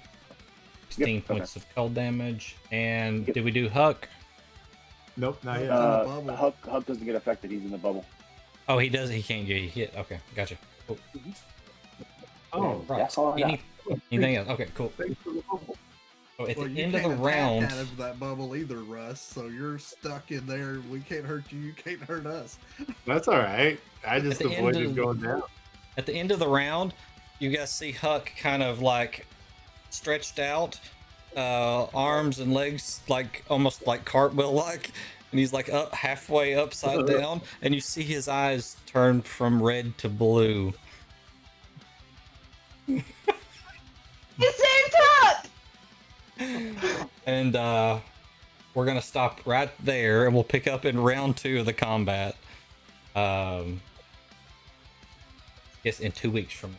So it'll be on 26, right? Yeah. We will finish this then, and we're getting into the really good parts of this section. So definitely come back and join us. So, we'll do some. We're kind of past time, so we'll do some quick flybys here. We've got Double Up Buck. He does some streaming. He does some modded Minecraft and some 7 Days to Die, and loves the Warcraft. So he's the man when it comes to the Warcraft. Definitely check him out. It's 0000 Buck, BUCKK. Okay, not a third K. Don't get carried away. Then we've got Lady thing that you don't want to. Yeah, yeah. No, wrong part of Twitch there. Stay away from there. We got Lady Chaotic. She actually streamed today. I saw her streaming earlier. I didn't get to pop in because I was like neck deep in D&D content. So, Plotting our demise with Huck. yeah, plotting the demise. So she does a lot of GTA roleplay, and she also plays with us in D&D. So definitely give her a follow. Check her out. And then we've got just going down through here. We got JudgyDM. He does a lot of D&D stuff when his schedule's not crazy and people's not trying to kill him with work. So definitely go check him out if you like the D&D stuff. And we've got let's see, Recon Streams. He's doing a lot of stuff on social media. He does a lot of like health stuff and book stuff. Go check that out. And he has you have something in particular coming up. You want to talk about that real quick? Yeah, real quick. So Yep. through the end of May, so that being May 31st, we're participating in St. Jude Play Live with my kiddos. We're going to be streaming on and off here for the next 6 weeks or so, and I am planning to get a little D&D one shot for charity, where chat will be able to hopefully do some things and ruin some rolls and stuff like that. So look out for that. The big goal, the kids have decided to donate their hair, to cut their hair and donate it to wig making for the kids with cancer. If we hit our $10,000 goal, they will get their haircuts and donate to wig makers. Nice. That's super awesome. That's awesome. Okay, and then we've got Rolly VT. He's taken a little hiatus from the streaming, but definitely go check him out. He has really good content. I remember him playing Final Fantasy X before he took his break, and I love Final Fantasy X, so he streams content like that. He's just a lot of like random games, right, Rolly? Mm-hmm. Still good games, right? So Yeah. definitely go check him out and support him, because I'm sure he will be back streaming before long. And then me, Dr. Diz, and in chat, Clan Diesel, we are Nerdicopia. We stream D&D, and we do some other like random like retro shows and stuff like that, but we've only been doing D&D lately. But hopefully here soon we're going to come back with some 3 Old Men at least, and we got a surprise for Clan Diesel, which I showed some of the people here playing D&D with us on break, so they know, but he doesn't know. So maybe this Thursday, I don't know. If not, hopefully like the Thursday after that. Come check us out. And of course we do our D&D here on the 2nd and 4th Sundays of every month at 7 p.m. Eastern. Come back and check us out. Of course, we've got all the stuff, all of our socials and Linktree, merch over at nerdicopia.net. Join the Discord, YouTube, all that required stuff. So just doing a quick flyby, and we're going to say bye since we're past time, and we'll catch you next time. So thanks for hanging out. See you then. Later. Bye. Bye. Bye.